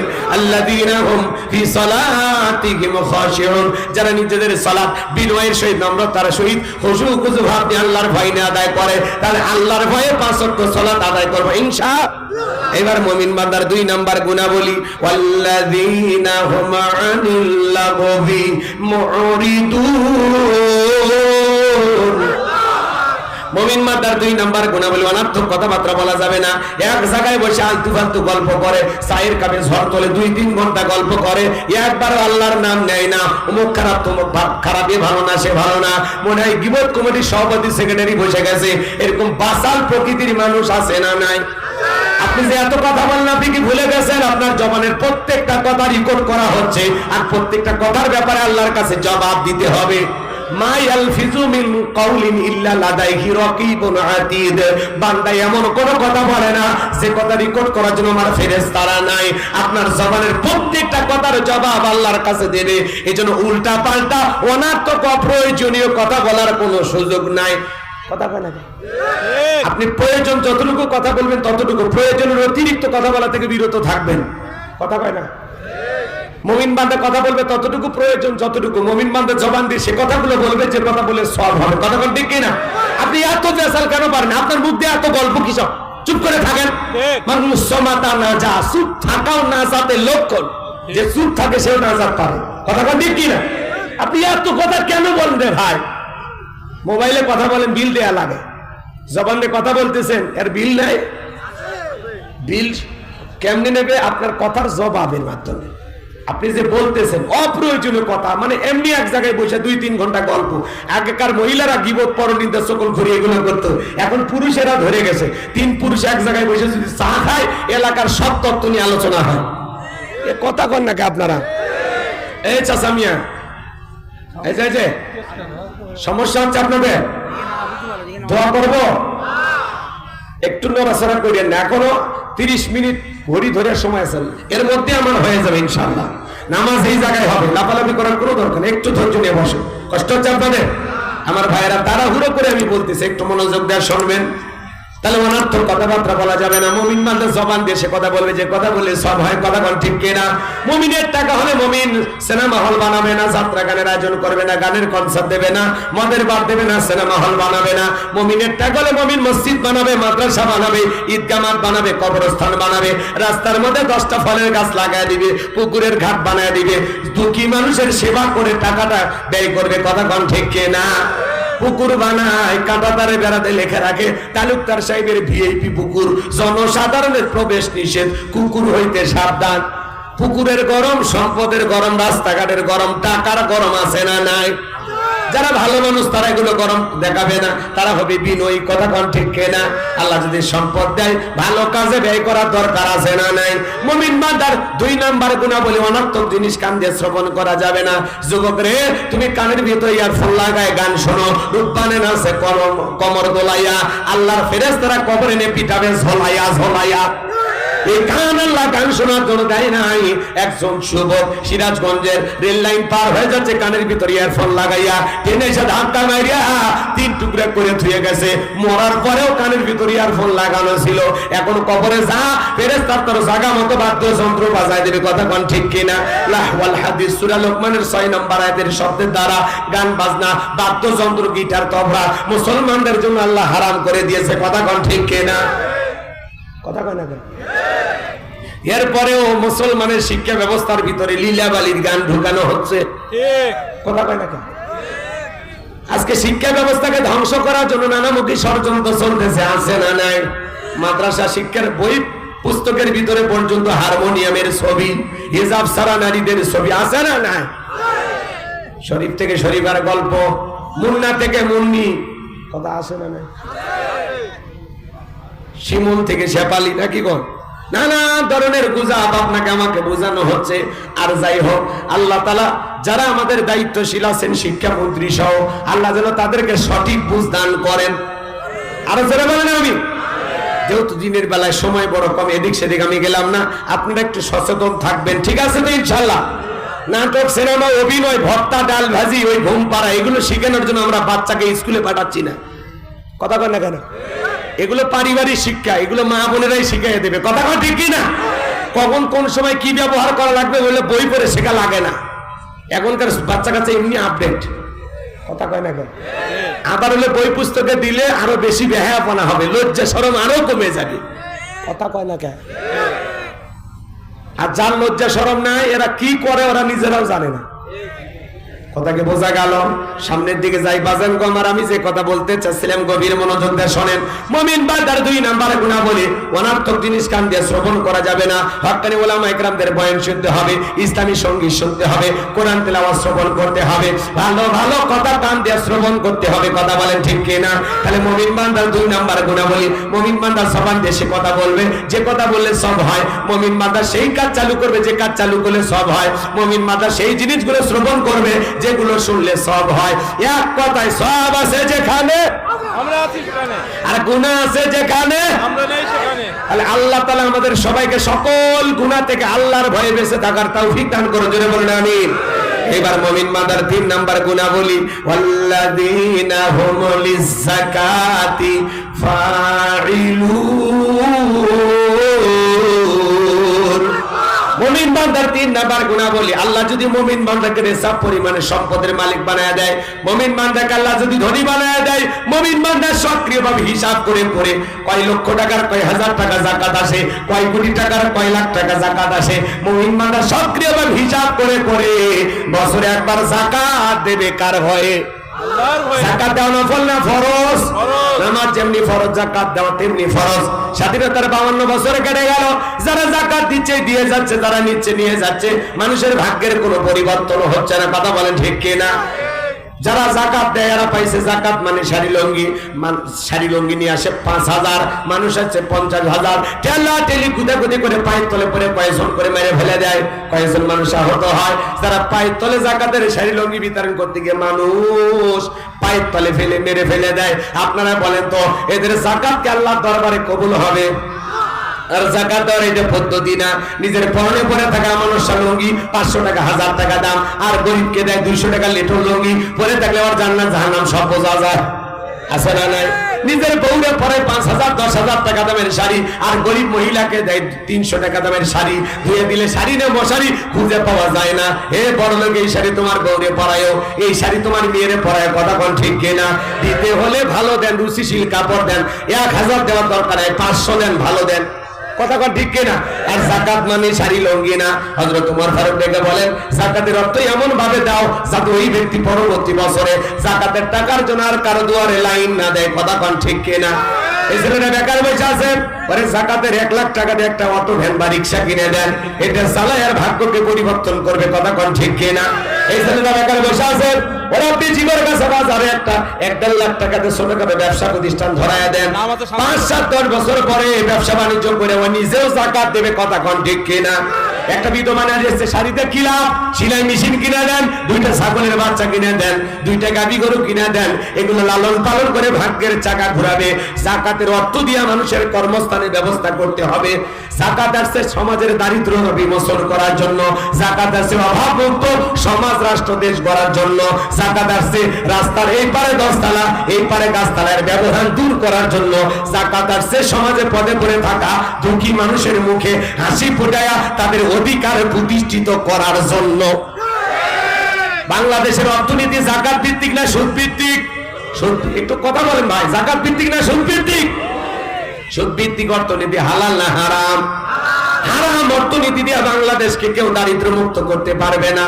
যারা মুখে মুখে বলে দারিদ্র মুক্ত বাংলাদেশ গড়তে চায়, অনুরোধের ভাষায় আপনাদেরকে বলতে চায়, এটা যদি আপনার অন্তরের কথা হয়ে থাকে দারিদ্র মুক্ত বাংলাদেশ গড়বেন, তাহলে বাংলাদেশে যাকাত ভিত্তিক অর্থনীতি চালু করে দেন। কথা কয় না কেন? যাকাত ভিত্তিক অর্থনীতি চালু করে এদেশের বিজ্ঞ ইসলামিক স্কলার দিনের দায়ী আলেমদের কাঁধে একটা যাকাত মন্ত্রণালয় চালু করে দায়িত্বভার দেওয়া লাগবে। কার কাছে? আলেমদের কাছে। ওই ডালচোর গমচোর বিকাশের টাকা ওদেরকে দেওয়া যাবে না। কথা কয় না কেন? যাদের পিছনে আপনারা স্লোগান দেন, বল্টু ভাইয়ের চরিত্র ফুলের মতো পবিত্র, নামাজ না করতো, গাঁজা খাই 5 ওয়াক্ত, ঘুম চুরিতে পাকা ভক্ত, শয়তানে 1 নাম্বার ভক্ত, হুজুরিতে যেন খুবই শক্ত, সুজা খাই গরিবের রক্ত।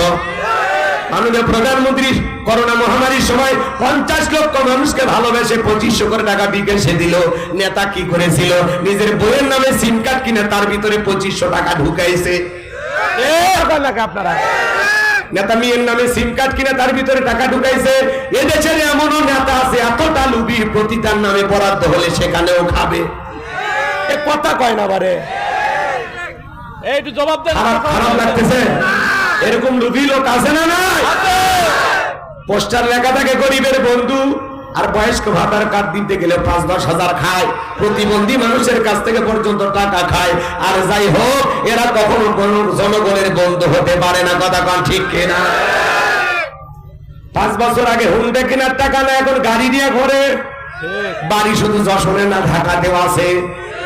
এত টাকা 5 বছরে পাইলো কোথায়? জিব্রাইল দিয়ে গেছে। আছে না নাই? এজন্য শিল্পী আইনুদ্দিন আল আজাদ মনে দুঃখে একটা গান গাইছিল, শুনছিলেন আপনারা? না থাক বলবো না বলেন বলবো। দেশের বাজায় 12টা ওদের হয় ভুড়ি মোটা, দেশের বাজায় 12টা ওদের হয় ভুড়ি মোটা, এদেশের ওরাই নেতা এদেশের ওরাই হতা, সত্য কথা নাই বলিবার, চারিদিকে দেখি শুধু অন্ধকার, চারিদিকে দেখি শুধু অন্ধকার, নেই কোনো আশা বন্ধ মুখের ভাষা, চারিদিকে দেখি শুধু অন্ধকার। এখন উচিত কথা যদি কই, পিঠের উপর দিয়ে যাবি মই, এ আনন্দ কিছু লোক কিনা খাবে বগুড়ার স্পেশাল দই। যত দোষ নন্দ ঘোষ, সত্যটা বললে দোষ, করলে অন্যায়ের প্রতিবাদ, নামটা হবে তোমার মৌলবাদ, নামটা হবে তোমার জঙ্গিবাদ। কথা ঠিক কিনা? তারপরে হক কথা বলা লাগবে, অবস্থা যেমনই থাক। কথা ঠিক কিনা? বাতিলের অন্তরে জ্বলবে, এটা স্বাভাবিক। হক কথা কইলে মুনাফিকের জ্বলে, জ্বলু, আরো জ্বলু, চুলকে ছিঁড়ে ফেলে দে। মলম পরে নিয়ে আসবো নাকি কম রাগ করতেছেন মনে হয়? সামনের দিকে যাই। যে বাজান আমার যে কথা বলতে চাচ্ছিলাম, যাকাত মন্ত্রণালয়ের দায়িত্ব আলেমদের কাছে দেওয়া লাগবে, কারণ যাকাতের একটা খাত, এটা মূর্খ জাহেলেরা বুঝবে না, আলেমেরা বুঝবে। আলেমেরা কি করবে? এদেশের সমস্ত ধনীদের তালিকা করবে। এদেশের অধিকাংশ ধনী হিসাব করে যাকাত দেয় না, ইনি ধনী মানুষ, যাকাতের 1 কোটি টাকা, কোন মতে 5-10 লাখ টাকা যাকাত দিয়া নিজের 90 লাখ টাকা যাকাত নিজেই মারিয়া খায়। যাকাতের 10 লাখ টাকা, 2-3 লাখ টাকা দিয়া নিজের যাকাত 6-9 করে নিজেই 6 লাখ মারিয়া খায়, আছে না নাই? কারণ দেশের ধনীরাও যদি হিসাব করে যাকাত দিত, অনেক আগে বাংলাদেশ দারিদ্র মুক্ত হতো। আর যাকাতের টাকা আমি যে ধনী, গরিবের হাতে দিলাম, দয়া বা করুণা করলাম না। আমি ধনী, আমার যাকাত দেওয়া ফরজ, গরিবের যাকাত খাওয়া ফরজ নয়। গরিব আমার যাকাতের টাকা গ্রহণ করে আমাকে ফরজ ইবাদত পালনের সুযোগ করে দিয়ে গরিব বড় লোক দয়া করছে। আর শোনেন, ওই 500,000 টাকা যাকাত দিয়ে লাভ নাই, আপনার 1 লাখ টাকা যাকাতের একজনের দেন, দিয়ে বলেন বাবা তোমার এই যাকাতের টাকাটা দিলাম, তুমি আর কারো কাছে হাত পেতো না, তুমি এই টাকা দিয়ে একটা কর্ম করো। মানুষের কর্মস্থান সৃষ্টি করতে হবে যাকাতের অর্থ দিয়ে। কথা ঠিক কিনা? আলেমেরা কি করবে? এই দেশে ধনীদের তালিকা করবে। এই আপনার ব্যাংকে কত আছে, বালিশের নিচে কত, খাটের নিচে কত, আলমারিতে কত, শ্বশুর বাড়িতে কত, মাটির তলে কত, হিসাব নিকাশ করে ঠিক আছে আপনার যাকাত আছে 2,75,72,500 টাকা দেন, ভাই করেন। কথা হয় না? উনি দিতে বাধ্য। আলেমেরা কি করবে? ধনীদের তালিকা করে যাকাত আদায় করবে, আবার গরিবদের যারা এই 8টা খাতের অন্তর্ভুক্ত এদের তালিকা করে আবার সঠিক পদ্ধতিতে যাকাত গুলো বন্টন করবে। 10 বছর জরিপ করা হয়েছে, মাত্র 10 বছর। বিশ্বাস না হলে দিয়ে দেখেন। বলেন না, বুঝছেন তো নাকি? কখন 10 বছর জরিপ করা হয়েছে, 10 বছর যদি যাকাত আদায় করা হয় আর আলেমদের মাধ্যমে সঠিক ব্যক্তিদের তালিকা করে যদি বন্টন করা হয়, বাংলাদেশে 10 বছর পরে একজন গরিব যাকাত নেওয়ার জন্য খুঁজে পাওয়া যাবে না। চিৎকার মেরে বলেন সুবহানাল্লাহ। ধনীর তাহলে ধনীরা যাকাত দিতে চায় না, যাকাত আদায় করা লাগে। 2 মিনিট একটা ঘটনা শুনে দেই, বলবো। আল্লাহ নবী মুসা আলাইহিস সালামের নাম আপনারা শুনেছেন। আল্লাহর পয়গম্বর মুসা আলাইহিস সালাম কারুনকে যা বলে, কারুন তোরে যাকাত দিতে হবে। কারুন ডেকে বলে আমি যাকাত দিতে পারবো না। পয়গম্বর মুসা নবী রাগান্বিত হয়ে বলে, যাকাত না দিলে যাকাত আদায় করা হবে। আল্লাহু আকবার বলেন। আল্লাহু আকবার। পয়গম্বর মুসা নবী রেগে গেলেন, মাথা টুবিয়ে করে চুলগুলো খাড়া হয়ে যায়, রাগান্বিত চোখে মুখ দেখে। ফেরাউন হামান তখন ডেকে বলতেছে, কারণ তখন ডেকে বলতেছে, ও নবী মুসা, এত রাগ করার কোনো কারণ নাই, আপনি একটু আমাকে সময় দেন, যাকাতের তো একটু হিসাব নিকাশ করব, কত টাকা দিতে হবে। পয়গম্বর ডেকে বলে 2.5% দিতে হবে। বলে ঠিক আছে, আপনি বাড়িতে যান, আমি হিসাব নিকাশ করে আপনাকে খবর পাঠাবো। এই কারণে এইবার হিসাব নিকাশ শুরু করে দিল। এই কারণ আল্লাহ এত সম্পদ দিয়েছিল, 70টা উট লাগতো চাবি বহন করতে। চাবি যদি এত হয়, তালা কত? আর তালা যদি এত হয়, সিন্ধুকে মাল কত? ছোট মাথায় ধরবে না। এইবার কারণ হিসাব নিকাশ শুরু করে দিল। বাজান গো আমার, এই কারণ আল্লাহ এত সম্পদ দিয়েছিল, বাজান গো আমার, এই কারণে এবার হিসাব নিকাশ করে দেখে কয়েক হাজার কর্মচারী দিয়া সারাদিন সারা রাত যদি যাকাতের টাকা দেওয়া হয়, এরপরে টাকা দিয়ে শেষ হবে না। এত পরিমাণে যাকাতের অর্থ এসেছে। এমনিতে করে কৃপণ পায়ে স্যান্ডেল দেয় ক্ষয় যাবে বলে, গায়ে জামা পরে না ছিঁড়ে যাবে বলে, সেই কৃপণকে এত টাকা যাকাত দিতে পারে না। সে তখন কি করলো? এলাকা একটা 2 নম্বর মহিলা ছিল, নাম হলো সবদা। এই সবদা নামের প্রতিদারের কাছে যা বলে, সবদা রে, তোরে আমার একটা কাজ করে দিতে হবে, বিনিময়ে আমি তোরে 2 বস্তা টাকা দেবো। অ্যাডভান্স হিসাবে 1 বস্তা টাকা আজকে দিয়ে দিলাম, আর আগামীকালকে সাক্ষী দেওয়ার পরে আর 1 বস্তা টাকা দেবো। বিনিময়ে মুসা নবী যেই মসজিদে দাঁড়াইয়া আল্লাহর পথে মানুষকে দাওয়াত দেবে, ওই ভরা মসজিদে দাঁড়াইয়া একবার শুধু বলবি, মুসা নবী দিনের বেলা নামাজ করে আর রাতের বেলা আমি সবদার সাথে রাত কাটাই, বাস এতটুকু কথাই বললেই যথেষ্ট, বাকি যা করার আমি করবো। সবদা যেহেতু 2 নম্বর মহিলা রাজি হয়ে গেল। পরের দিন সকালবেলা আল্লাহ নবী মুসা আলাইহিস সালাম হাজার হাজার জনতার সামনে ওয়াজ করতেছেন, সুন্দর করে বুঝাইতেছেন, আল্লাহর পথে মানুষকে দাওয়াত দিতেছেন। সবটা মুসা নবীর আলোচনা শোনার পর পাষাণ্ডিত হয়ে গইলা চোখ দিয়া পানি ঝরতেছে। কারণ ইশারা দিয়ে বলে সবটা তাড়াতাড়ি, তারা বলে না আর একটু শুনি, বলে না শুনতে দেওয়া যাবে না। দুইজন লোক পাঠায় দিল, ওরা এসে বলে নেতা গতকাল রাত্রিতে 1 বস্তা টাকা দিয়েছে, আর 1 বস্তা টাকা রেডি আছে, টাকার বস্তাটা নিয়ে আস, সাক্ষী দিয়ে তাড়াতাড়ি বাড়িতে চলে যা। শব্দ বলে শুনি না, শুনতে দেওয়া যাবে না। দুইজন 2 হাত ধরে সবটাকে জোর করা দাঁড় করা দিল যখন, কারণ হাত ধরে দাঁড়ায় বলে মুসা রে ওয়াজ বন্ধ কর। তাকায় দেখ 2 নাম্বার মহিলা দাঁড়াইছে, মহিলাটা 2 নাম্বার না 1 নাম্বার মুসা নবীকে জানে, রতনে রতন সেনে ডাইরেক্ট বলতেছে পয়গম্বর ওয়াজ বন্ধ করো। আজ যখন আলেম ওলামা হক কথা বলে, সুদের কথা বলে, ঘুষের কথা বলে, জিহাদের কথা বলে, আল্লাহর জমিন আল্লাহর দ্বীনকে প্রতিষ্ঠিত করার কথা বলে, আল্লাহর বিধান চালু করার কথা বলে, এক শ্রেণীর মানুষ ডাইরেক্ট বলে হুজুর আপনার ওয়াজ লাইন ছাড়া, হুজুরের ওয়াজ লাইন ছাড়া না, তোমার জীবন লাইন ছাড়া, তুমি একটা তার সেরা। আজ আলেমদের কথা বলতে বাধা দেয় যারা, ওরা হলো সমাজের ডিজিটাল কারণ। আমাদের আফসোস থাকে ওই জায়গায় বাংলার জমিনে বাণিজ্য মেলার নামে রাত 12টার পরে নর্তকীর গায়ে একটা সুতার কাপড় থাকে না, ওখানে 144 জারি করা হয় না। যারা বাংলার জমিনে তাফসীর মাহফিলে ওয়াজ মাহফিলে 144 জারি করে কোরআনের কথাগুলো বন্ধ করে দেয়, আমার বিশ্বাস সে মুসলমান হতে পারে না। কথা কন, কোন মুসলমান কোরআনের কথা বন্ধ করতে পারে? সেটা যাই হোক, নাম বলা দরকার নাই, ভাসুরের নাম জানি মুখে আনবো না। কথা কয় না কে? তুমি কোরআন বন্ধ করে ষড়যন্ত্র করো। আবু জেহেল ষড়যন্ত্র করেছিল, উৎপা করেছিল, ওরা থামাইতে পারে নাই।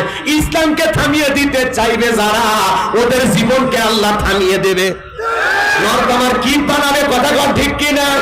সামনের দিকে যাই, লম্বা হবে, লম্বা করব না, সংক্ষিপ্ত কথা বলে দিয়ে যায়। আজকে মসজিদে দাঁড়ায় আর সুদের ওয়াজ করা যায় না, সুদখোর হয়ে গেছে মসজিদের সভাপতি। হুজুর ওই ব্যবসার সাথে আমি নিজেই জড়িত, ইহা কেন বলিতেছেন? আছে না নাই? এখন সমাজে যার টাকা বেশি ওই মসজিদের সভাপতি সেক্রেটারি। এখন হালাল পথে ইনকাম করুক আর হারাম পথে ইনকাম করুক, পাবলিক আর ওটা দেখে না। জায়েদ খান যদি মসজিদের সভাপতি হয়, সমাজ গেছে কোন জায়গায়? কথা কয় না, কথা কয়। নায়ক জায়েদ খান কিসের সভাপতি? মসজিদে। কয়েকদিন পর পরিমণি হবে। এই হলো সমাজের হালচাল। কথা কয় নাকি আপনারা? তাহলে নায়ক নায়িকা যদি সভাপতি সেক্রেটারি হয় মসজিদে, ভাই দুনিয়াতে আর কিছু আছে? কিয়ামত কি বেশি দূরে? খুব কাছে। কথা কয় ঠিক না? যাই হোক, লম্বা করবো না। এইবার কারণ ডেকে বলে সত্তা তোমার যা বলার তুমি বলো, আমি তোমার সাথে আছি। সত্তা বলতেছে কারণ বৈশা বারব, আমি যেহেতু দাঁড়িয়েছি বলার জন্য আমাকে বলতে দাও। এবার সত্তা ডেকে বলে ও জনগণ শোনো দিয়ামন, আমি জীবনে কোনোদিন মুসা নবীকে দেখি নাই। আজকে মুসা নবীকে দেখার পর, আলোচনা শোনার পরে মনটা নরম হয়ে গেছে। মনে মনে সিদ্ধান্ত নিয়েছি আর খারাপ কাজ করব না, অশ্লীল কাজ করব না, আমি তওবা করে ঈমান গ্রহণ করব। আলেমদের ওয়াজের মাধ্যমে বেনামাজি নামাজি হয়ে যায়, সুদখোর ঘুষখোর ভালো হয়ে যায়, বেপরদায় সালামা বোন পর্দা করে, দাড়ি কাটা যুবকটা মুখে দাড়ি রাখে। কথা বলেন ঠিক কিনা? ভালো করে বোঝার চেষ্টা করবেন। সপ্তাহ দেখে বলে কারণ কেন লাফালাফি করতেছে, গোপন তত্ত্ব এইবার ফাঁস করে দিয়া বলে ও গতকাল রাত্রিতে আমার বাড়িতে গিয়েছিল, 2 বস্তা টাকা দিবে বলে ওয়াদা করেছে, অ্যাডভান্স হিসেবে 1 বস্তা টাকা আমাকে দিয়েওছে, বিনিময়ে আমাকে এই সাক্ষী দিতে হবে মুসা নবী দিনের বেলা ওয়াজ করে আর রাতের বেলা আমি সত্তার সাথে রাত কাটাই। কিন্তু আপনাদেরকে সাক্ষী রেখে বলতেছি মুসা নবীর চরিত্র ফুলের চাইতে পবিত্র। ওই কারণ হলো আমি সত্তার নিয়মিত ভক্ত। চিৎকার মেরে বলেন আল্লাহু আকবার। ওয়ামাকারু ওয়ামাকারাল্লাহ ওয়াল্লাহু খায়রুল মাকিরিন। খেলা কার? আল্লাহ চাই মুসারে বাঁচাই দে, ও চাই ফাঁসাই দে। গোপন তত্ত্ব ফাঁস করে, গোপন তত্ত্ব ফাঁস হয়ে গেল, নিজের গর্তে নিজেই পড়ে গেছে। কথা কন ঠিক কিনা? যারে কন্ট্যাক্ট করেছে নবীর বিরুদ্ধে সাক্ষী দেওয়ার জন্য, তার জবান দিয়ে সঠিক কথা বের করে দিলেন তিনি কে? আজও যখন কিছু মানুষকে আলেমদের বিরুদ্ধে দাঁড় করায় দেওয়া হয়, ওরা সাক্ষী দিয়ে পিছনে এসে বলে হুজুর নির্দোষ, যা বলেছি মালের জন্য। কথা কয় না, বলেন তো ঘটনা। সামনের দিকে যাই বাজান গো, আমার মন খারাপ করবেন না, তাড়াহুড়ো করতে গেলে এলোমেলো হয়ে যায়, বুঝছেন? আজকে অন্ধ ব্যক্তি, দৃষ্টি নাই, চোখে দেখতে পারে না, ও গাড়ি পুরাণের মামলার আসামি।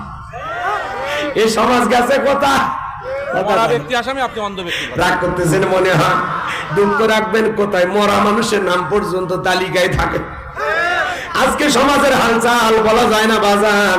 সামনের দিকে যাই, যে কথা বলতে চাচ্ছিলাম গভীর মনোযোগ দিয়ে শোনেন। আল্লাহর পয়গম্বর ডেকে বলে, আল্লাহ চাইতে গেছিলাম যাকাত, আর আমার বিরুদ্ধে এত বড় ষড়যন্ত্র মেনে নেওয়া যায় না। আল্লাহ গো, আপনি জমিনকে অর্ডার দেন, জমিন জানো কারণ সম্পদ সহ জমিন যেন কারণকে গ্রাস করে ফেলে। আল্লাহ দোয়া মঞ্জুর করলেন, কারণের সম্পদ সহ কারণকে যখন হাঁটু পর্যন্ত জমির ভিতরে চলে গেছে, ব্যাপার না বলে লাভতে উঠতে পারবে, দেখে শক্তি আছে। মাজা পর্যন্ত গেছে বলে ব্যাপার না উঠতে পারবো। এইবার যখন গলা পর্যন্ত জমিনের ভিতরে চলে গেছে, কারণ দেখে বলে, ও নবী মুসা, ধন সম্পদ যা আছে সব তোমার আর তোমার আল্লাহর, তুমি নিয়ে যাও, জানতো আমার ভিক্ষে দাও। আল্লাহর পয়গম্বর ডেকে বলে, আল্লাহ হুসমাদ, আমার আল্লাহ অমুখপেক্ষী, আমার আল্লাহ কারো কাছ থেকে কিছু নাই না, আমার আল্লাহ শুধু দিয়েই যায়। কারণ রে, তোর ধন সম্পদ জমিনের ভিতরে চলে যা, আর পৃথিবীর ইতিহাসে সাক্ষী থাক, তোর মতো যারা সম্পদ জমা রাখবে, আল্লাহ রাস্তায় খরচ করবে না, কঠিন কিয়ামতের ময়দানে তুই কারণের কাতারে দাঁড় করাইয়া আল্লাহ তাদেরও বিচার করবে। কথা কান ঠিক কিনা? এজন্য সূরা তাওবার ভিতরে আল্লাহ তাআলা বলেছেন, যারা স্বর্ণ রূপা টাকা পয়সা ধন দৌলত জমা রাখে, আল্লাহ রাস্তায় খরচ করতে চায় না, এদের জন্য রয়েছে আযাবের সুসংবাদ। আপনি যাকাত দেবেন, যাকাত হলো মালের ময়লা, যাকাত হলো আপনার সম্পদকে পবিত্র করে, যাকাত দেওয়া ফরজ। যাকাত দিলে ধনীর ধন কমে না, ধনীর ধন আল্লাহ আরো বৃদ্ধি করে দেয়। আর যারা টাকা পয়সা কৃপণতা করে জমা রাখবেন, এই সম্পদ আপনার জাহান্নামের শাস্তির কারণ হবে, বিষাক্ত সাপ হয়ে আপনাকে সবল মারবে। আপনি তখন বলবেন, এত জোরে কামড় মারিস তুই কেডা? কয় চেনো না, আমি তোমার দুনিয়ার মাল সম্পদ। আপনার সম্পদকে বিষাক্ত এরকম ভালো করে বুঝবেন, জাহান্নামের আগুনের ভিতরে এরকম জমাইয়া, এরকম মানে পয়সার মতো চেপটা বানাইয়া আপনার এখানে ওখানে কপালে বিভিন্ন জায়গায় সেক দেবে। ওই যে কামার যখন কোনো কিছু তৈরি করে, আগুনে পোড়াইলে ওই যে যেটা লালের মতো হয়ে যায়, ওইটা হাতে ধরবেন নাকি? ধরলে তো কিছুই হয় না, নাকি কষ্ট হয় কিনা? ভালো করে বুঝবেন। এইভাবে বাজান গো, আমার সম্পদ পয়সার মতো আকার করে এরকম আপনাকে আমাকে শাস্তি দেওয়া হবে। তাহলে বলেন তো বাজান গো, আমার নিজের সম্পদ আল্লাহ যদি দেয়, আপনাকে ধনী বানায়, তাহলে হিসাব করে করে বছরে একবার যাকাত দেওয়ার দরকার আছে না নাই? এই জন্য কয় হাজার, কয় লক্ষ টাকার কয় হাজার টাকা যাকাত আসে, কয় কোটি টাকার কয় লক্ষ টাকা যাকাত আসে, হিসাব করে করে বছরে একবার আল্লাহ ধনীদেরকে যাকাত দেওয়ার তৌফিক দান করুন। জোরে বলেন আমিন। এবার 4 নাম্বার গুণাবলী, ওয়াল্লাযীনা হুম লিফুরুজিহিম হাফিজুন। নিজের যৌবনটাকে হেফাজত করা, নিজের যৌবনটাকে সংযত রাখা, নিজের যৌবনের সময়টাকে কন্ট্রোল করা। ভালো করে বুঝবেন, আল্লাহ শিশুকালের হিসাব নেবেন না, হিসাব নেবেন যৌবন কালের। আমরা যৌবন কালে শয়তানের ওয়াসওয়াসায় করে গুনাহ করতে ভালোবাসি, আর যৌবনের কালের ইবাদত আল্লাহ পছন্দ করে। তাহলে আল্লাহ যদি যৌবন কালটাকে পছন্দ করে, তাহলে ইবাদতের মাধ্যমে আল্লাহর ভালোবাসায় যৌবনটা আল্লাহর ইবাদতে কাটানোর দরকার আছে না নাই? ভালো করে বোঝার চেষ্টা করবেন। হে যুবক, গভীর মনোযোগ দিয়ে শোনো। বৃদ্ধ চাচা 70-80 বছর বয়স হয়ে গেছে, চাচাকে যদি বলা হয়, চাচা পুকুরে নামেন, 2000 টাকা দিব, ঠান্ডা পানি দিয়ে গোসল করেন, চাচা বলবে, বাবা এই টাকা নেওয়ার জন্য কি পুকুর থেকে ওঠার শক্তি হবে? কথা কথা। কিন্তু একটা যুবককে যদি রাতে 2টার দিকে বলা হয় পুকুরে নামো, 2000 টাকা দেবো, বলে হুজুর কাপড় খুলছি, টাকা বের করেন। তার মানে একটা যৌবনের পাওয়ার আছে। কথা বল ঠিক কিনা? যৌবনকালে লম্বা সময় নামাজে দাঁড়িয়ে থাকা যায়, লম্বা সময় রুকু সিজদা করা যায়, যেটা বৃদ্ধ বয়সে সম্ভব নয়। কথা কর, বৃদ্ধ বয়সে জয়েন্টে জয়েন্টে ব্যথা, লম্বা সময় রুকুতে থাকা যায় না, মনে হয় পড়ে গেলাম। কথা বল ঠিক কিনা? লম্বা সময় দাঁড়িয়ে থাকা যায় না, মাজা লেগে গেছে, আছে না নাই? আবার লম্বা সময় সিজদা থাকা যায় না, মানে দম বন্ধ হয়ে মারা যাবো। কিন্তু যুবক বয়সে এটা সম্ভব নয়। এজন্য যৌবন কালের ইবাদত আল্লাহ পছন্দ করে। কথা কোন ঠিক কিনা? হযরত আলী রাদিয়াল্লাহু তাআলা বলেন, তোমরা যৌবনে তাড়নায় গুনাহ করো, একদিন তোমাদের যৌবন থাকবে না, আমলনামায় গুনাহ ঠিকই লেখা থাকবে। কথা কোন ঠিক কিনা? এ যুবক, এই রঙের যৌবন একদিন জন্তরে শেষ হয়ে যাবে, এই কাঁচা দাড়ি একদিন সাদা হয়ে যাবে, তাই চামড়া একদিন ঢিল হয়ে যাবে, যৌবনে পড়ে যাবে ভাটি। কথা কোন ঠিক কিনা?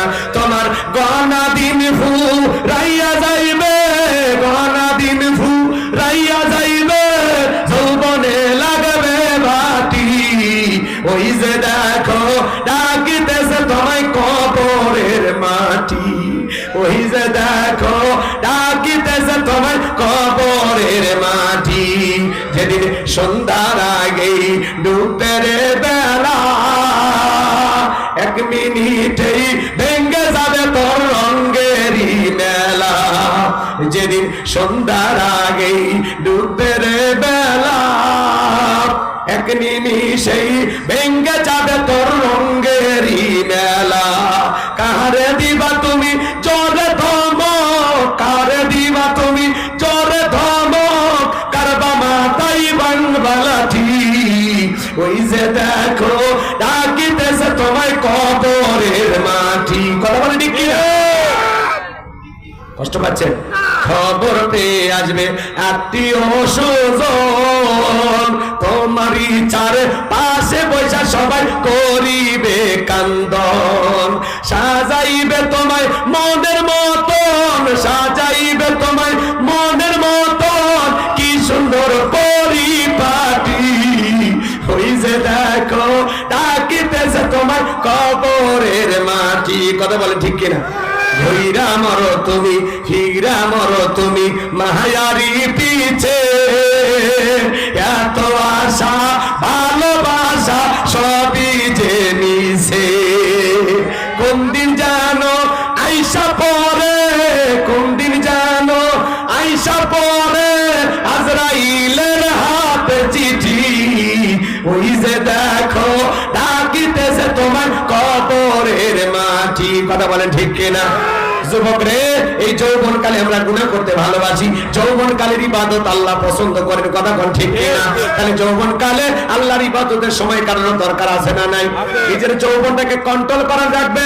মুমিনের যৌবন হোটেলে বিক্রি হয় না, পার্কে বিক্রি হয় না। মুমিন কোনোদিন বিবাহের আগে বিবাহ বহির্ভূত কোনো সম্পর্কে জড়াইতে পারে না। কথা ঠিক কিনা? এই যুবক ভালো করে বোঝো, কথাগুলো মনোযোগ দিয়ে শোনো। ইউসুফ নবী যৌবনের পরীক্ষা দিয়েছেন, ঘটনা বলতে গেলে লম্বা হবে, সংক্ষিপ্ত কথা বলে দিয়ে যায়। জুলেখা গোপন কক্ষে নিয়ে গেছে, অন্তর মাউলে নিয়ে যায়, ঘরের দরজা বন্ধ করে রেখে বলে দিলে বড় চালারে পাঞ্জাবি ওয়ালা, হুজুর তো কিছুই বোঝে না, হুজুর সবই বোঝে, নারীর চলা কলা বোঝে না। ইউসুফ আলাইহিস সালামের কাছে যা বলে, ইউসুফ রে তোমার চোখ দুটো ভারী সুন্দর। ইউসুফ আলাইহিস সালাম দেখে বলে, চোখ যে আল্লাহ সৃষ্টি করেছে সে আল্লাহকে ভয় করো। জনগণ নিজের কামনা বাসনা পূরণ করার জন্য আকার ইঙ্গিতে অনেক কিছু বুঝাইতে চায়। কাপড় ছিঁড়ে ছিঁড়ে দেবতার মুখ ঢাকি। ইউসুফ নবী দেখে বলে, কাপড়ে ঢাকিলে তুমি দেবতার মুখ, কি দিয়া ঢাকিবা তুমি বিধাতার মুখ। ইউসুফ আলাইহিস সালামের অন্তরে কার ভয়? আল্লাহর ভয়। অন্তরে আল্লাহর ভয় নিয়ে পয়গম্বর ডেকে বলে, আল্লাহ, জুলেখার মনের অবস্থা আমি বুঝতে পেরেছি, আমার ইজ্জতকে বাঁচানোর জন্য দৌড় মারার দায়িত্ব আমার, আর আপনার কুদরত থেকে তালা খুলে দেওয়ার দায়িত্ব আপনার। আল্লাহর পয়গম্বর আল্লাহর উপরে তাওয়াক্কুল করে নিজের ইজ্জতকে বাঁচানোর জন্য দৌড় মারলেন। গোপন রুমের ভিতরে ইউসুফ আর জুলেখা ছাড়া কেউ নাই। এখনকার যুবকদের গোপন রুম লাগে না, পার্কের সিপাগুলি পালে পীড়িতের 12 মাস। এত ভালোবাসা বৃদ্ধি পায়, 14ই ফেব্রুয়ারি পালন করার পরে কিছুদিন পরে বমি করে। এরকম আছে না নাই? এগুলো বেহায়া দিবস, সেগুলো মুসলমানের সন্তানেরা পালন করতে পারে না। কথা ঠিক কিনা? আমার ভাইয়েরা, ইউসুফ আলাইহিস সালাম আল্লাহর উপরে তাওয়াক্কুল করে ভরসা করে নিজের ইজ্জতকে বাঁচানোর জন্য দৌড় মেরেছেন। আল্লাহর কুদরত থেকে আল্লাহ প্রত্যেকটা দরজার তালা খুলে দিয়েছেন। সেই দরজায় জুলেখা পিছন থেকে মারছে ধাবা। ইউসুফ নবীর জামা ছিঁড়ে গেছে। পয়গম্বর বলে, জামা ছিঁড়ে যায় যাক, ইজ্জত দেওয়া যাবে না। এইবার শেষ দরজায় যায়, তাকায় দেখে যেখানে বাঘের ভয় সেখানে রাত হয়। জুলেখার স্বামী আজিজ মিসর দাঁড়ায় আছে। স্বামীকে দেখা মাত্রই জুলেখা নেকা কান্নার অভিনয় শুরু করে দিয়েছে। কিছু কিছু মহিলা দেখেন না, কথা বলার আগে কান্দে দেয় আর বলে, আমার কেউ নাই, কেউ নিতে পারছে আছো কি সব। কথা কন না কে? কথা বলার আগে কান্দে দেয়। যে মহিলা কথা বলার আগে কান্দে মামলা জিততে চায়। আপনার বউ যদি কান্দিবার চাই বেশি কান্নাকাটি করে। কিছু কিছু মহিলার চোখে পানি লাগাই থাকে, মনে চোখে মোটর বসা রাখছে, টিপ দেওয়া হয় না। আছে না নাই? যার বউ বেশি কান্দে ধমক দিবে, চুপ চুপ। ঘটনা কি হচ্ছে আগে খুলে তোর কথা শুনে যদি মনে হয় কানটা উচিত, স্বামী স্ত্রী একসাথে জামাত করে কাঁদা হবে। কথা কন ঠিক না? আর যে মহিলা যত বেশি কান্দে মামলা জিতবার যায়, ওর চোখের পানির মধ্যে শয়তানি দেখা যায়। তোর চোখ দিয়ে এত পানি আসে কে? ঘটনা কি সত্য বল? যে মেয়েরা রাগী বেশি, ওদের চরিত্র ভালো। আর যারা ভাগ নিয়ে থাকে দেখে বোঝা যায় না, ভাজা মাছ উল্টে খেতে পারে না, ও আরো 18টা প্রেম করে। কথা কন ঠিক কিনা? ওর চোখের পানি, ওর মধ্যে আছে শয়তানি। তোমার চোখের পানি দেখে আমরা বুঝি। কথা কন ঠিক কিনা? সামনের দিকে যাই বাজানো বাবা জলেখানে কাকানের অভিনয় করে রেখে বলে ইউসুফকে ছেলের মতো দেখতাম, আজকে সুযোগ পাই অন্তর্মহলে ঢুকেছেন, আরেকটু দেরি হয়ে গেলে আমার সর্বনাশ হয়ে যেত। আর মনে মনে বলে মরার স্বামী আসার সময় পাইলি না। নেকা কান্নার অভিনয় করে মিথ্যা তহমত দিয়া ধর্ষণের আসামি বানাইয়া 1 নয় 2 নয় ইউসুফ নবীকে 9.5 বছর জেল খাটাইছিল। এজন্য নারীদের চক্রান্ত ষড়যন্ত্র বড় মারাত্মক। কোন নারী যদি কারো বিরুদ্ধে ষড়যন্ত্র করে শয়তানের টাইম নাই ওই নারীর কাছে। এজন্য যুবক তাদের পায়ে হাতে অনুরোধ করে বলে যায়, পুলিশে ধরলে বাঁচবি, আমি ধরলে বাঁচবি, কিন্তু কোন ছলনার ভাবে প্রেমের জালে মায়ের জালে বুকের জালে একবার যদি পাটা আটকে যায় ফান্দে পড়িয়া বগা কান্দে রে, সারা জীবন কেঁদেও ওই কান্নাগিনীর বিষাক্ত সবল থেকে বাঁচতে পারবি না। ওরা ছেলেদের ভালোবাসে না, ছেলেদের মন নিয়ে ব্যবসা বাণিজ্য করে। যে যত দামি গিফট করে তারে তত বেশি ভালোবাসে, কথা কোন ঠিক কিনা? এই জন্য যুবক ওদের ভালোবাসার মায়ের জালে রূপের জালে পা দেওয়া যাবে না, কথা কোন ঠিক কিনা? আকাশের রং ধনু রঙের মতো মুহূর্তে নারীর মনটা পরিবর্তন হয়ে যায়। ও যে কারে ভালোবাসে ও নিজেও জানে না। এজন্য খবরদার, নারীর প্রেমের জালে পা দেওয়া যাবে না। বিবাহের আগে বিবাহের আগে কোনো প্রেম ভালোবাসা করা যাবে না। পিতামাতা পছন্দ করে বিয়ে দেবে যেখানে বরকত আছে সেখানে। একা একা মাতবাড়ি করে বিয়ে করে না। 20 বছর একটা ছেলের বয়স, বাড়িতে এসে বলে আব্বা উত্তর পাড়া লাঠিকে আমি কথা দিয়েছি, রাজি থাকলে 1 চাপুন, না হলে 2 চাপুন। আছে না নাই বদমাইশ? পিতা মাতা যখন রাগান্বিত হয়ে বলে তোর বিয়ে এখন দেবো না, দেরি আছে, বলে আমার বিয়ে না দিলে আমি কিন্তু থাকতে পারবো না, আমি চলে গেলাম। এই কথা বলে মেয়ে কেনে ভাগিয়ে যায় বিয়ে করে, পালিয়ে যায় বিয়ে করে। যারা প্রেম করে বিয়ে করে ভাগে যায় বিয়ে করে, এদের দাম্পত্য জীবনে কোনো সুখ থাকে না। কিছুদিন পরে দাও কুড়েলের সম্পর্ক, একে অপরকে সহ্যই করতে পারে না। ওদের আবেগ ভালোবাসা সব সাল্লা ভেঙে ফেলে গেছে। আবেগ দিয়ে জীবন চলে না। যে মেয়ে বলে মানে গহনা লাগবে না, ও বেশি গহনা চাইবে, কথা কয় না কেন? ভাই আমার দালান লাগবে না, কিছু লাগবে না, তুমি গাছের পাতা ছিঁড়ে করো আমার গহনা। শোনুনি, সোনা দানা কিছুই লাগবে না, গাছের পাতা ছিঁড়ে দিলে বলে গহনা হয়ে যাবে। আম পাতা জাম পাতা ছিঁড়ে একটা মালা বেনা পরাইয়া দিন তো, বলে সোনা দিতে পারো আর না পারো টিটকারি মারো না, ঠাট্টা করো কা, কিনে দিবার পারবে না, গাছের পাতা ছিঁড়ে গহনা বানাচ্ছ। আছে না নাই? যে মেয়ে বলে আমার রাজফলা থাক না, গাছের তলায় তোমার নিয়ে জীবন কাটাবো। একদিন ওই মেয়ে গাছের তলায় থাকেন, সকালবেলা উঠে দেখবেন আপনার বউ আর আপনার কাছে নাই। এগুলো আবেগ, আবেগ মিথ্যা, কথা কোন ঠিক কিনা? এজন্য ওদের মায়ের জালে রূপের জালে পড়া যাবে, মনে থাকবে তো যুবক। পিতা মাতার পছন্দে মুরব্বীদের দোয়া নিয়ে কারা কারা বিয়ে করবে 2 হাত তুলে দেখো। যে সমস্ত যুবকেরা বিয়ে করবে হাত তোলা, হাত তোলা। নাকি বান্ধবীকে কথা দিয়েছে, তোর কথার 12টা বাজবে পরে। আল্লাহ যুবকদেরকে হেদায়েত দান করুন, জোরে বলেন আমিন। যাই হোক, তোমাদের উদ্দেশ্যে আরো কথা বলার ছিল, সময় নাই, এদিক সেদিক করার কোনো সুযোগ নাই।